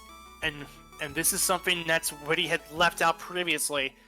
And because Whitty got confused by the key logic for this particular setup. I mean, it turned out to be the right decision to bail in the end. Yeah, and it will lead him into, it will lead Whitty towards that direction. Thorneto is going to activate the flute. More likely than not, going to go and clear out Misery Mire and also check out Mire Shed. We're finally going to get the answer of whether that back of Thieves Town dive was important. Yeah, and if that is important, then we can easily say this wasn't Oops All Dungeon Seed.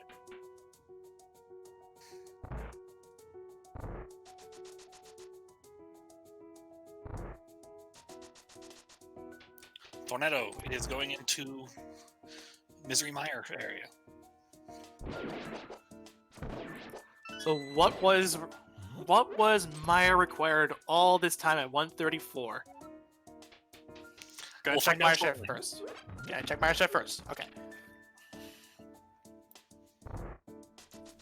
Mire Shed will not have anything of use because we are in no mode at this point. So Red Boomerang. The stream's in no mode. The stream's in no mode, yes. It was Bombos. So Thieves Town was not required. Only At two this of our point, we would have done it anyways. yeah, with two of our pendant dungeons being necessary for this seed, I'm just gonna just call it Oops All Dungeons anyway because we did clear out Thieves Town despite the fact that it was not necessary.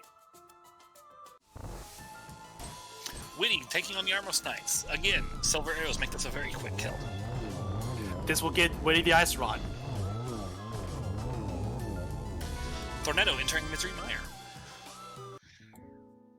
And Whitty is just seeing that Ice Rod just starts to make Whitty worried that he may have lost this race just because of the fact that his mates will put him way behind that he feels that in this particular one-on-one matchup.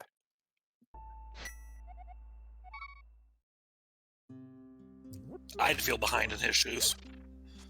I would too. Because you found the Ice Rod this late in the game at 136.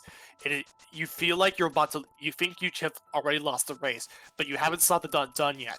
So you're just worrying that you may have been falling behind. But in this case, Thorneto is being led astray by that flute to get over to do Mire, which is, I mean, to be fair, this is a dungeon that we are required to clear, but at this point in time, Thorneto has to go and clear out the Helmless Arcane to get the green pendant in order to get the mirror to end this seed once and for all.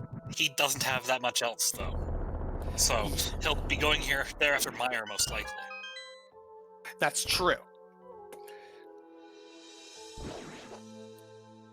If Whitty can make through this dungeon, get through Ice Palace quickly, and also kill Modular really quick, we might have a race on our hands. If anything, it will come down to GT routing.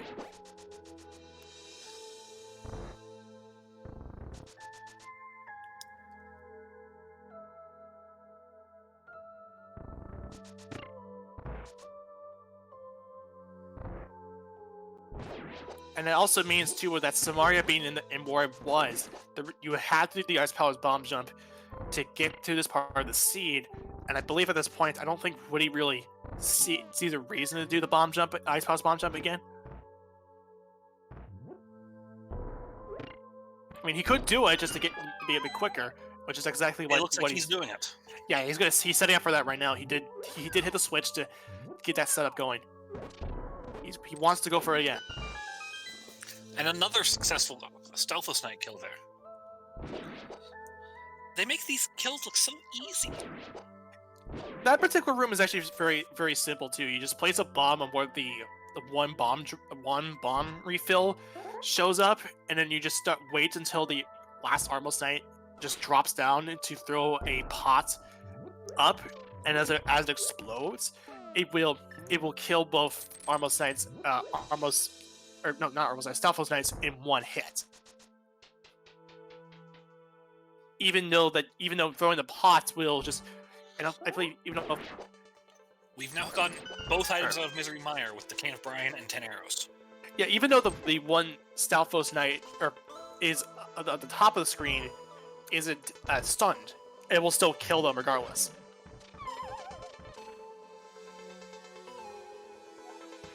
So now we're just hunting down that elusive big key that we know exactly where it is.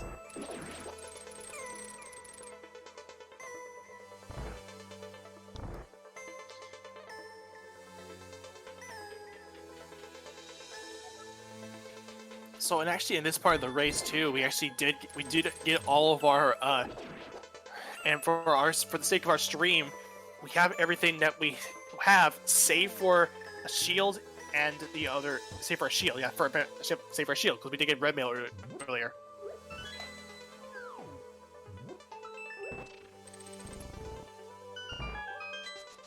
And Thorneto is routing to get to Vitreous.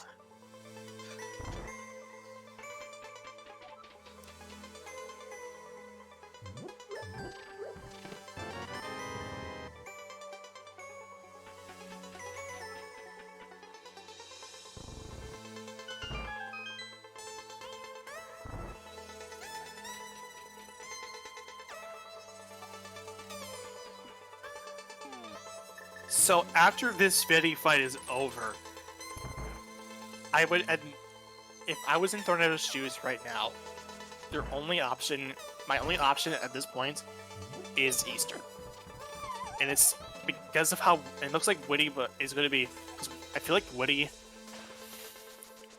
if I had spoiler tournament lot knowledge through restreams, I would have saw that Whitty is going through ice, and I would be in a good. Now is a good time to see from my perspective that Eastern would be it. But again, this is not. We don't have spoiler tournament logic from restream, so I can't really. I would have to, like, at that point, if I was playing it more seriously, as in like an actual 1v1 situation where I don't have access to restream, I would be going to Eastern.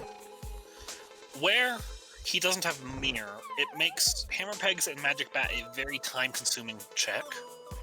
So I would probably be making that check of Darkness right now. After Vitreous, of course. Thorneto onto the Vitreous fight. Going to be using NMG strat. Yeah, doing NMG strats instead of actually using the silver arrows for which is actually interesting. He does have silver arrows at the ready. I probably saw that now, and he's going to fire 2 arrows into Vitreous right now, taking down that particular fight.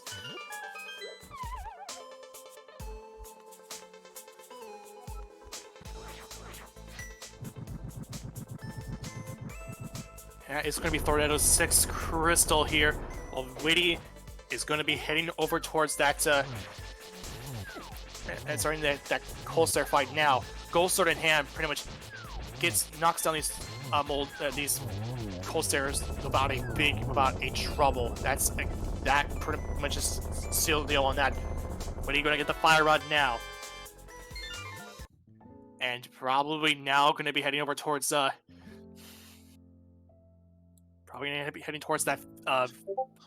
Thorneto making the Hammer Pegs and Magic Bat checks.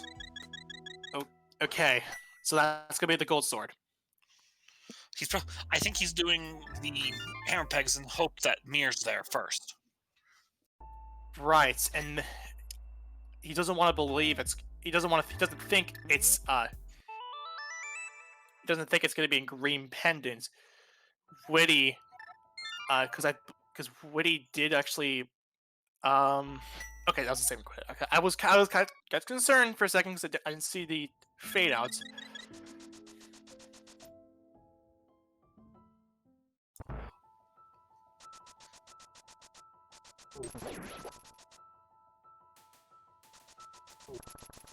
So this will now be the On the bright side for Thorneto, when he does get his mirror, he can straight go mode the Swamp Palace. right, because that all they really Which is one of the fastest go mode dungeons you can do.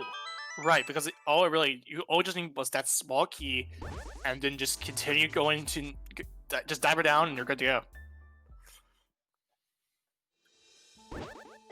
So Thorneto is going to be fluing away at this point to 5. Yeah, this is going to be 5. This is going to be the pod play. This will be the helmet play. This will get the green pendant out of the way. This will put Thorneto into go mode. But at the same time, Whitty is going to be finishing up the edge is still. I would still give Thorneto the edge here because of what dungeons are in front of Whitty. Yes, and this is at this point in time, I feel like Whitty has, because of the fact that Mirror was letting astray, that and how Whitty had last location to the whoa. Interesting. What's interesting? Whitty came into the dungeon with Fire Rod out in hand. I have never seen that. It looks like he item dashed the Fire Rod. Yeah, it was an item dash, but I don't know. I didn't think it would carry all the way into the dungeon because I don't think it does that.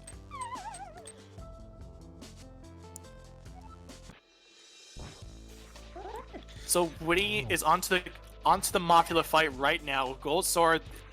The Mafia fight is actually nerfed in this regard because it only does tempered sword damage. Which is better to get used to in a randomizer. Yeah, because it doesn't work in vanilla.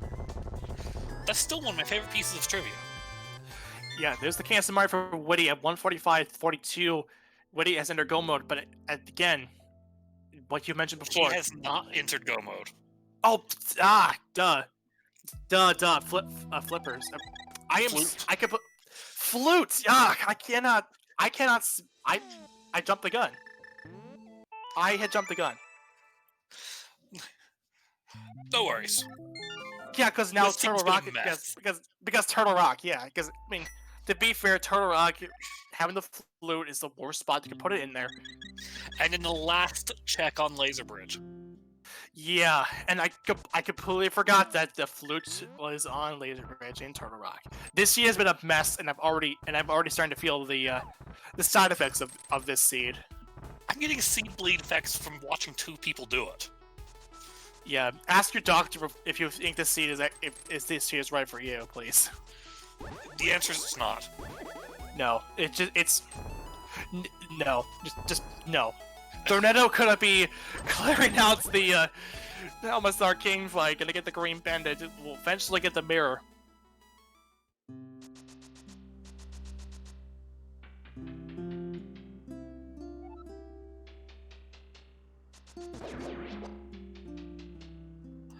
And Chad is right. Misery Mire is one of the worst setups you could get for go mode. Yeah, and at this point, Thorneto is gonna be it's like you pretty much had set up like beforehand before I jumped the gun. Thorneto still has the advantage, and will have the advantage going in here as Thorneto has the green pendant in his hands, going to save and quit out, going to turn in that green pendant, going to get the mirror, and will be in go mode for real this time.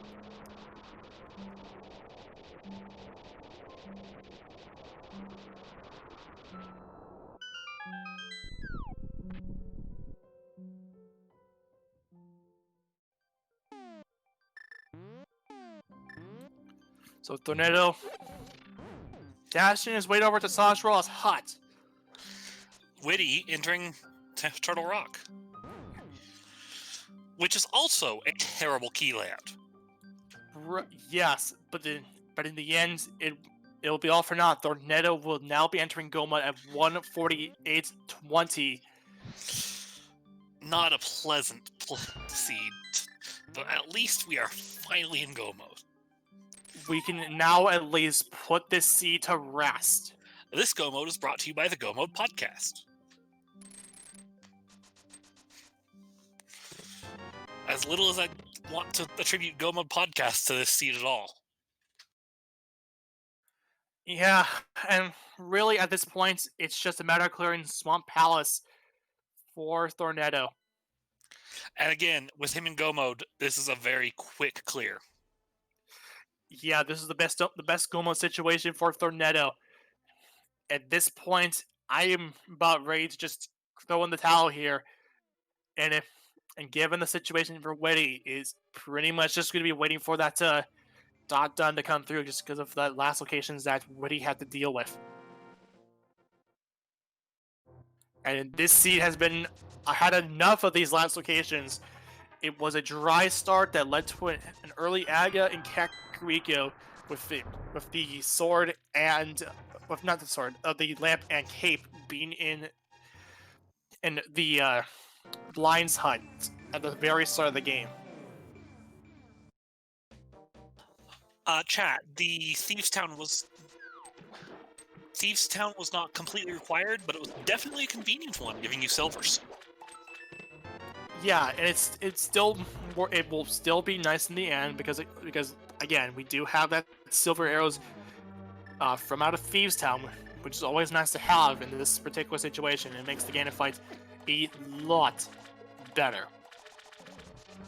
They're now gonna item dash over to that key. It's actually what I found out, it's actually slower to do this to do the key, the hammer dash there, than it is just to dash down. Really? Yeah, I actually learned about this, I think, during one of my matches. I think it was like Walter who said this as well, that it's actually slower to hammer dash over, even though it looks cool. Well, good to know. And that's why they're Dementors. Yeah, even though they're without Dementors from here on out, you're still gonna get Dementors all the benefit here. Outside of your races. Outside of your races, yeah, you don't want to count out your mentors here, even if you're going to be not racing them from here on out. These mentors had put on an excellent performance to help get these runners to where they are now. And these runners have put in a massive amount of work to get this far in the tournament. So, please, give Thorneto and Whitty a follow, as well as any other runners that you find. Myself included. The Professor included. Also, IrritablePenguin and Floyd, our tracker and Restreamer, are runners from this tournament. Actually, of the staff right now, I'm the only one who wasn't a member of the tournament. Yeah, I can name a couple people who actually aren't in the tournament too, that are a part of the staff here as well. But at this point, I meant to be a crew for this exact race. Yeah, but at this point, Thorneto, at the very end here, on their way over to the Argus fight, going to be taking down Argus once and for all, and just will put the seed to bed at long last. And it looks like our audio is switched off of Whitty to put it on Thorneto here. So we get the wonderful sounds of limited pass music now. Hooray! 2 spins is enough to take down the Argus head once and for all. I sound like a broken record here, but that is going to be the 7th and final crystal, and we on his way over to GT once and for all. We're going to start that game up right away. There are 21 chests in a torch, making up a total of 22 unique checks in the basement of Gannis Tower, and one of them has that big key in hand.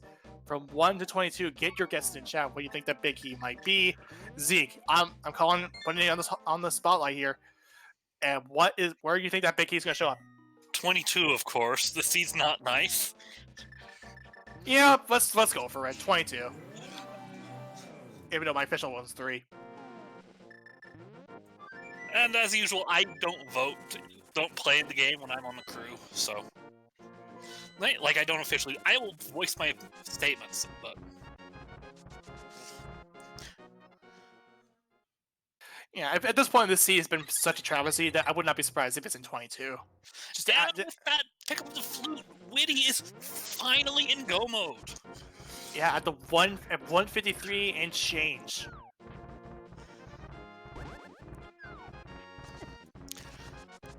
It's been long awaited. Whitty has been looking for everything forever.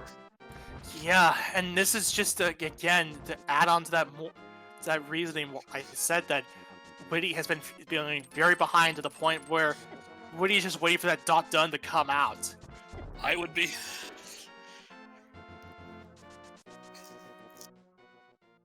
You be as well. And Thorneto having a bit of trouble climbing up that mountain.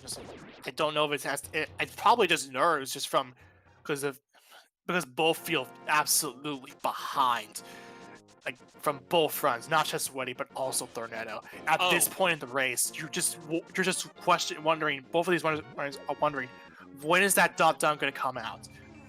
Am I actually in the lead, or am I going to lose this race and take a drop in this best of 3 match? So, Professor, while Thorneto's running the GT, if you were racing this and lost, what would your preferred flag set be?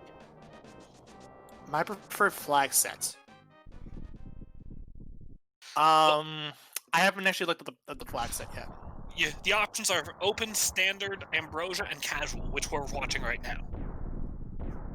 I stick with ambrosia. If I were running, I would actually choose open. Alright, 21 chests and a torch separates Thorneto from completing the seed and just finally putting this to rest. Here we go. Starting with the Hope Room, which is traditional route. Number 1 is a small key. Number 2 Big is key. Big key. There it is. He just gave... The seed finally was nice to us. It finally puts a break into the mix here, with Amarith being the winner of this game, and the number 2 earning 16 points on the board. Congratulations to Amarith. Did you roll the seed? It was no. I know seed. who did it. Yeah, it was Whitty who rolled it. Kind of known for terrible seed rolls in this tournament. Well, I've been known for terrible seed rolls in the daily races, so we're even there.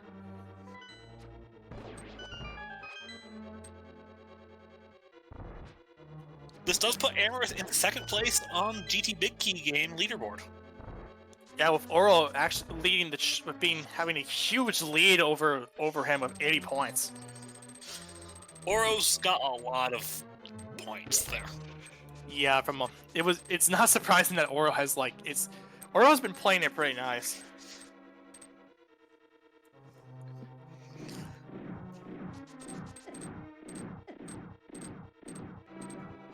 Okay, our tracker corrects me.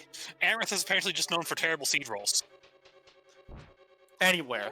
I mean, to be fair, I've had bad seed rolls as well, and I don't know. I haven't really been known to actually. I haven't really been given the proper bad seed name treatment, like proper renderer seed or something, or renderer seed.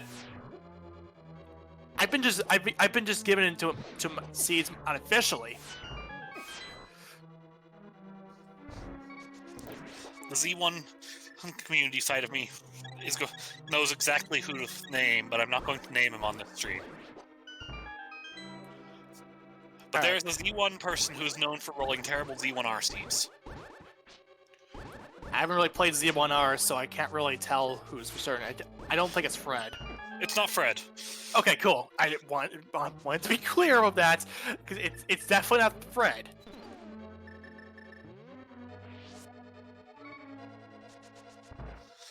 Thorneto taking the fairy from the bunny bean, which does change the RNG on this Lambo 2 fight. Because normally, if you don't, they will pop up the one in the top left, and then the one in the top right, and then the one in the bottom with a nice delay between them. But by picking that up, their spawns are set much closer together. Yeah, because I don't really. If I'm really low and coming into GT, I'd powder anyway, and I don't usually think of that the 1, 2, 3 of that particular cycle. I didn't really know that actually powdering that bunny beam alone actually affects the way that the Lambos actually work. These Samario rooms are some of my favorites. We have to see the same mind too. Like equal minds think alike here. One of my favorite set of rooms in this GT climb. Which one? The second one? First and second. I'm not as big a fan of these torch rooms. Torch rooms are kind of tricky. Yeah, I will admit the torches are kind of tricky, and you gotta also be pretty quick on the draw too, because you don't want to end up jingle glitching there.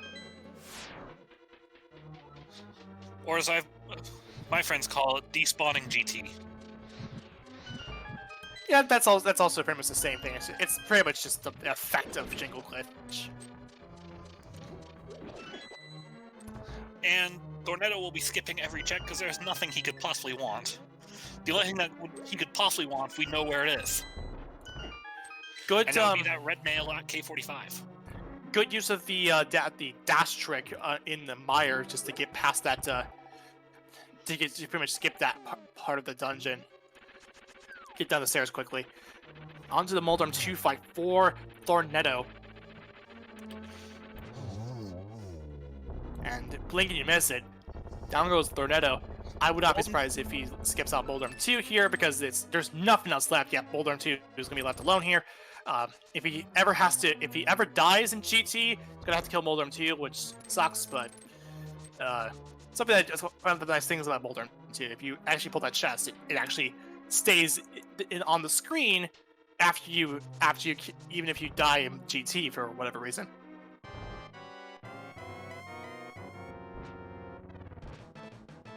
On to the Eka 2 fight. Were you any good at agronometry in high school? I never actually. Funny enough, I'm taking trigonometry this semester in college. I said agronometry. I know, but it's the same thing. It's trigonometry. Yeah. It's about right angles, about the triangles rather. Or no, this pattern was kind of rude. Isn't it just right triangles or just every type of triangle? It's angles. So. Angles in general. Oh, it's just angles in general. Okay, cool. I'm pretty sure, anyways. Yeah, I'm taking a trig this. I haven't taken trig since high school, so. I'm taking trig this college, so this college semester. So fun fact about me. All right, on to the cannon fights. Thorneto is going to Ganon now, as Whitty goes into Vitreous. So, let's see how nice the Aga or the Ganon pattern is. Because we know the Aga 2 pattern wasn't very nice, but the Aga 1 pattern was fantastic. And Ganon throwing out the Kefka reference from Final Fantasy VI.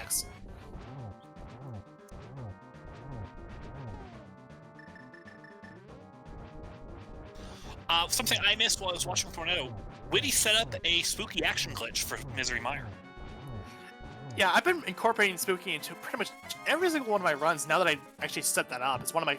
I'm glad I learned that in this mentor tournament, just how to set it up properly. Nice use of holding the wall with the cape to not drain your magic while dodging those fire bats. Yeah, I do that too. When I hold up against the wall once as soon as I have cape enabled and waiting for the fire bats to do their thing. I usually just hookshot around the room on those torches. Yeah, that's also a good way to do it because you got iframes when you're using the hookshot. As my friends call it, janky hookshot invincibility frames. I don't know why, but anyway, Silver's is Jenna's true weakness because we got it from out of Thieves Town.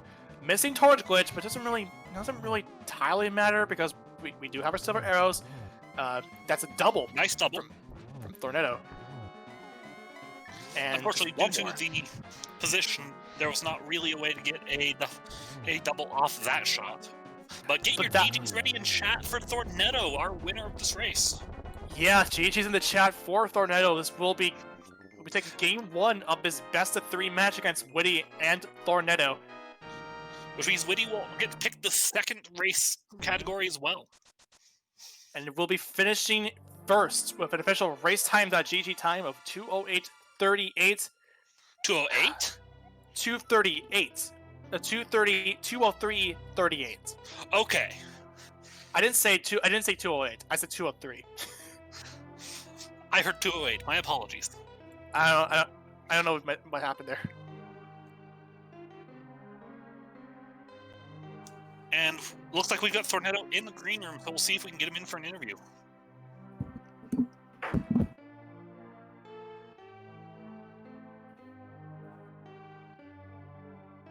And Whitty. I believe we got the forfeit, maybe. Hasn't come out yet. Hasn't yet? Okay. No. But we are joined by Thorneto. GG for Thorneto. Hello. That seed was a guy not fun. A nightmare. We've been saying this all the time. In my words, it's been a travesty. I think you've said that about 6 times over the course of this race. From like combined. Oh my god. I can't believe that seed. Yeah, I was just debating whether or not you were feeling absolutely behind and just waiting for that dot done to show up because of the nature of the seed. I don't know. I felt like I felt like I last locationed like 6 times, but I felt like the way the seed was, it was like kind of hard not to. Like things are in just such ridiculous places. So I honestly wasn't sure. The death in Turtle Rock had me on edge, but yeah, let's be honest here. This seed really it was defined by the last locations by pretty much all fronts. Catfish was just the start of it. Oh yeah. Yeah, it wasn't a PED seed, but it might as well have been. It might as well have been, yeah. It was more so of a Twitch chat scene than a Whitty scene, or a renderer seed. Something that I unofficially call for seeds that to have something ridiculous that come up. I would call this a ladder seed. A ladder seed too. That's also fair. I can feel that one. Yeah, wow. I don't even know what to say. So you're going to be going you're going to be taking the first game here in this set, where you'll still be we finish this race out here in just a bit. Any idea as to what you think Whitty will choose going into this going into the second game? I'm not really sure. Honestly, I'm not sure. Hopefully not Ambrosia. I mean, I'm fine with standard or open, to be honest. But I don't know. I don't really know what Whitty's preferences are. He chose casual today, so maybe standard. I'm hoping. I personally think Ambrosia is like one of my favorite modes, even though it's just casual with just those extra rolls in place.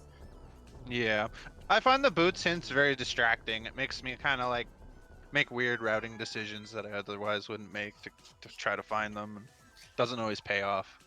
I dislike Ambrosia just for the boss item. Yeah, it's an because I feel interesting it thing to forces remember. far too much pendant dungeon dipping. Yeah, that's something that is a problem with Ambrosia. Is that because of the fact that you have the guaranteed non-dungeon item on bosses, you get to see more pendant dives than it really is like pendant clears than necessary. Makes sense. And to our tracker in chat, who comments that both runners are missing one item, I'd like to point out that the missing items are also fetch quests. Yeah. Yeah, Just that is true. the shovel left. Yeah, and Whitty has not picked up his mushroom from the Pyramid Fairy. Gotcha. Yeah, when I saw that, I was like, do I really want to go? But I was like, already invested the time into getting it, so. And on the plus side, you got to get a potion. Yeah, that's true. Yeah, that's another thing. That did help me. I did need that.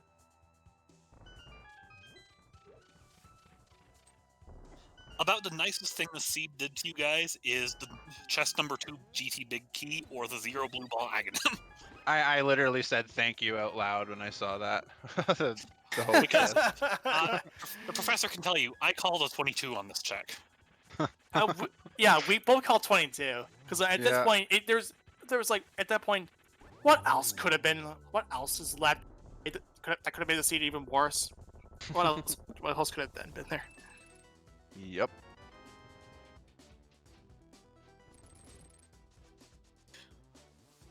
And Whitty is...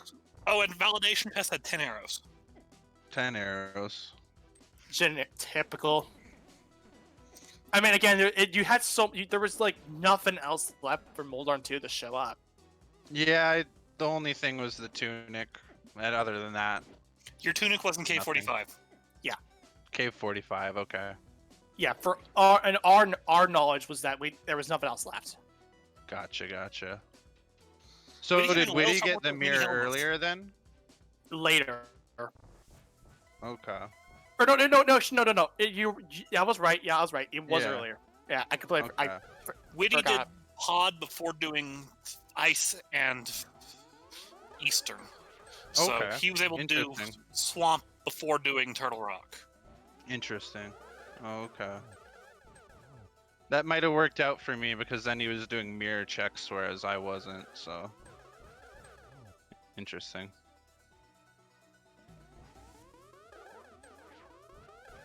You got... With how this seed was, you rounded it correctly, somehow. Yeah, somehow. But again, I said earlier, the seed's real winners is Twitch chat because you guys didn't win. No. No, Having to play this was not a winning play. right. Yeah, well, interesting. And Whitty is going to the Ganon fight now. So, he'll be finished shortly. Alright, well, I think I'm going to take off here. Watch the rest of the race on my own, and thank you guys very much for comms and tracking and putting the restream up. Thank you for coming in and joining us, and good race. Yep. GG's Whitty, and we'll see him again this week. Take care. Take it easy.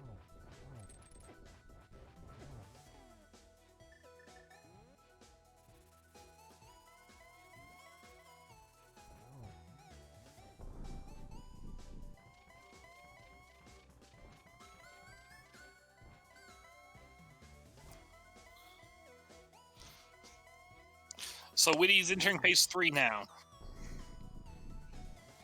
So while Whitty's finishing phase 3, I believe today this is our last scheduled restream for today, correct, Professor? Let me get the schedule up right now. Pull this up here. Actually, yeah, this is going to be our last restreamed race for today. At 9 p.m., we have DJ Darkwing Dean against Splits Happen. That the game 1 of the Firesword semifinals. It will be casual mode, and somewhere down the road, but I'm also going on tomorrow too. On a Tempered Sword brackets match, we have an Ambrosio match against Big Monkey and Nephistos, I think is how you say Oh it. no, Whitty got knocked off. Oh.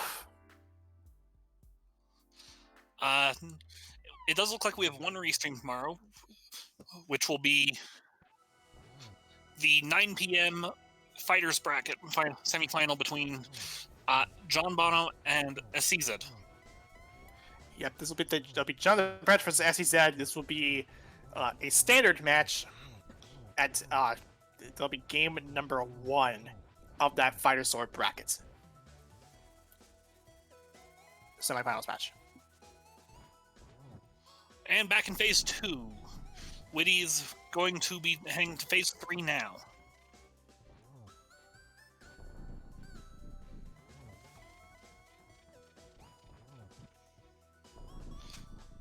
I will, just because I didn't point that out. Did I misread the schedule? Yeah, because I looked. Yeah, Oh, I did misread it. it's not. My bad. The Yeah, Restream is actually the 10 p.m. match between Joss Sauce and Grim Legend in the Master Sword bracket. Yeah, that's what I was gonna say. I just followed through with that. I'm sorry about that. I just misread the lines. There actually is gonna be an SCZ and John the Branch match on July 30th. So again, my apologies. Get your GGs in chat for Whitty. Whitty will be finishing second with an official race time, that GG time of 2:14:01. And we'll see if we can get Whitty in here for an interview after that. Whitty is just understandably just fast forwarding through all this nonsense. And we're joined by Whitty. Hi, Whitty. GG. GG. I don't really need to like echo this, but like this seed was just a travesty. Oh yeah, especially for me. See, this shows why I lost both my races without a mentor, because I do And we're really joined by Whitty. stupid things Hi, like Whitty. forgetting GG. you need hammer for Ice Palace. That really did me in. I don't really need to yeah, and not just that too. There was a last location spree on all fronts. Like there was, we just started it off with that last location spree being on Catfish, where it just unfortunately struck again. Yeah, last location, a lot of things. It was pretty cool, but I mean that's what happens sometimes. I mean, it's really my fault I lost because I did pretty stupid things, like the Ice Palace thing. Yeah, but and Rando is gonna Rando. Let's just put it straight up forward. Rando is gonna Rando. Indeed, it will. But I mean, if I lose from getting randoed, I usually am more upset than if I lose from being stupid, because at least I earned my loss, so it's all good. Yeah. But if you got any final thoughts before we wrap up here, please sound off. No real final thoughts. It was, not a fun seed by any means. There was quite some interesting locations. We had the mirror, and the mitts, and the ice rod, and everything was just pretty. And the fire rod, it was all crazy. By the time I got to the fire rod, I literally had nothing left I could possibly do, other than just finish the dungeon. So I had to get everything I needed for the next dungeon in each dungeon, which was pretty funny, I thought. Right. But GG's to you. Do you have any ideas what you're going to be selecting for next match? It doesn't really matter too much, I don't think. They're all so similar. So yeah, I don't know. Maybe Ambrosia, just because swords are fun and boots are fun. Yay! But I really don't like the Ambrosia part where the items on the boss always. I wish Ambrosia did not have that. Yeah, that's true. It's something that, because it pretty much encourages double pendant clears over anything else. Yeah, but I wish there was just all dungeons key sanity, because I would. Oh, 80 keys would be fun, but it would be too long for like something like for something of this skill level. But it's all way outside the point of this tournament. But that would be still kind of be fun nonetheless. Yeah, I understand why they don't. I mean, if you ever want to race that, I'll happily race you. Yeah, that'd be fun. We should have some exhibition race sometime for like some weird thing from all the mentees or something like that. Right.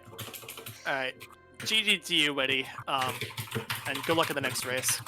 Thanks, GG.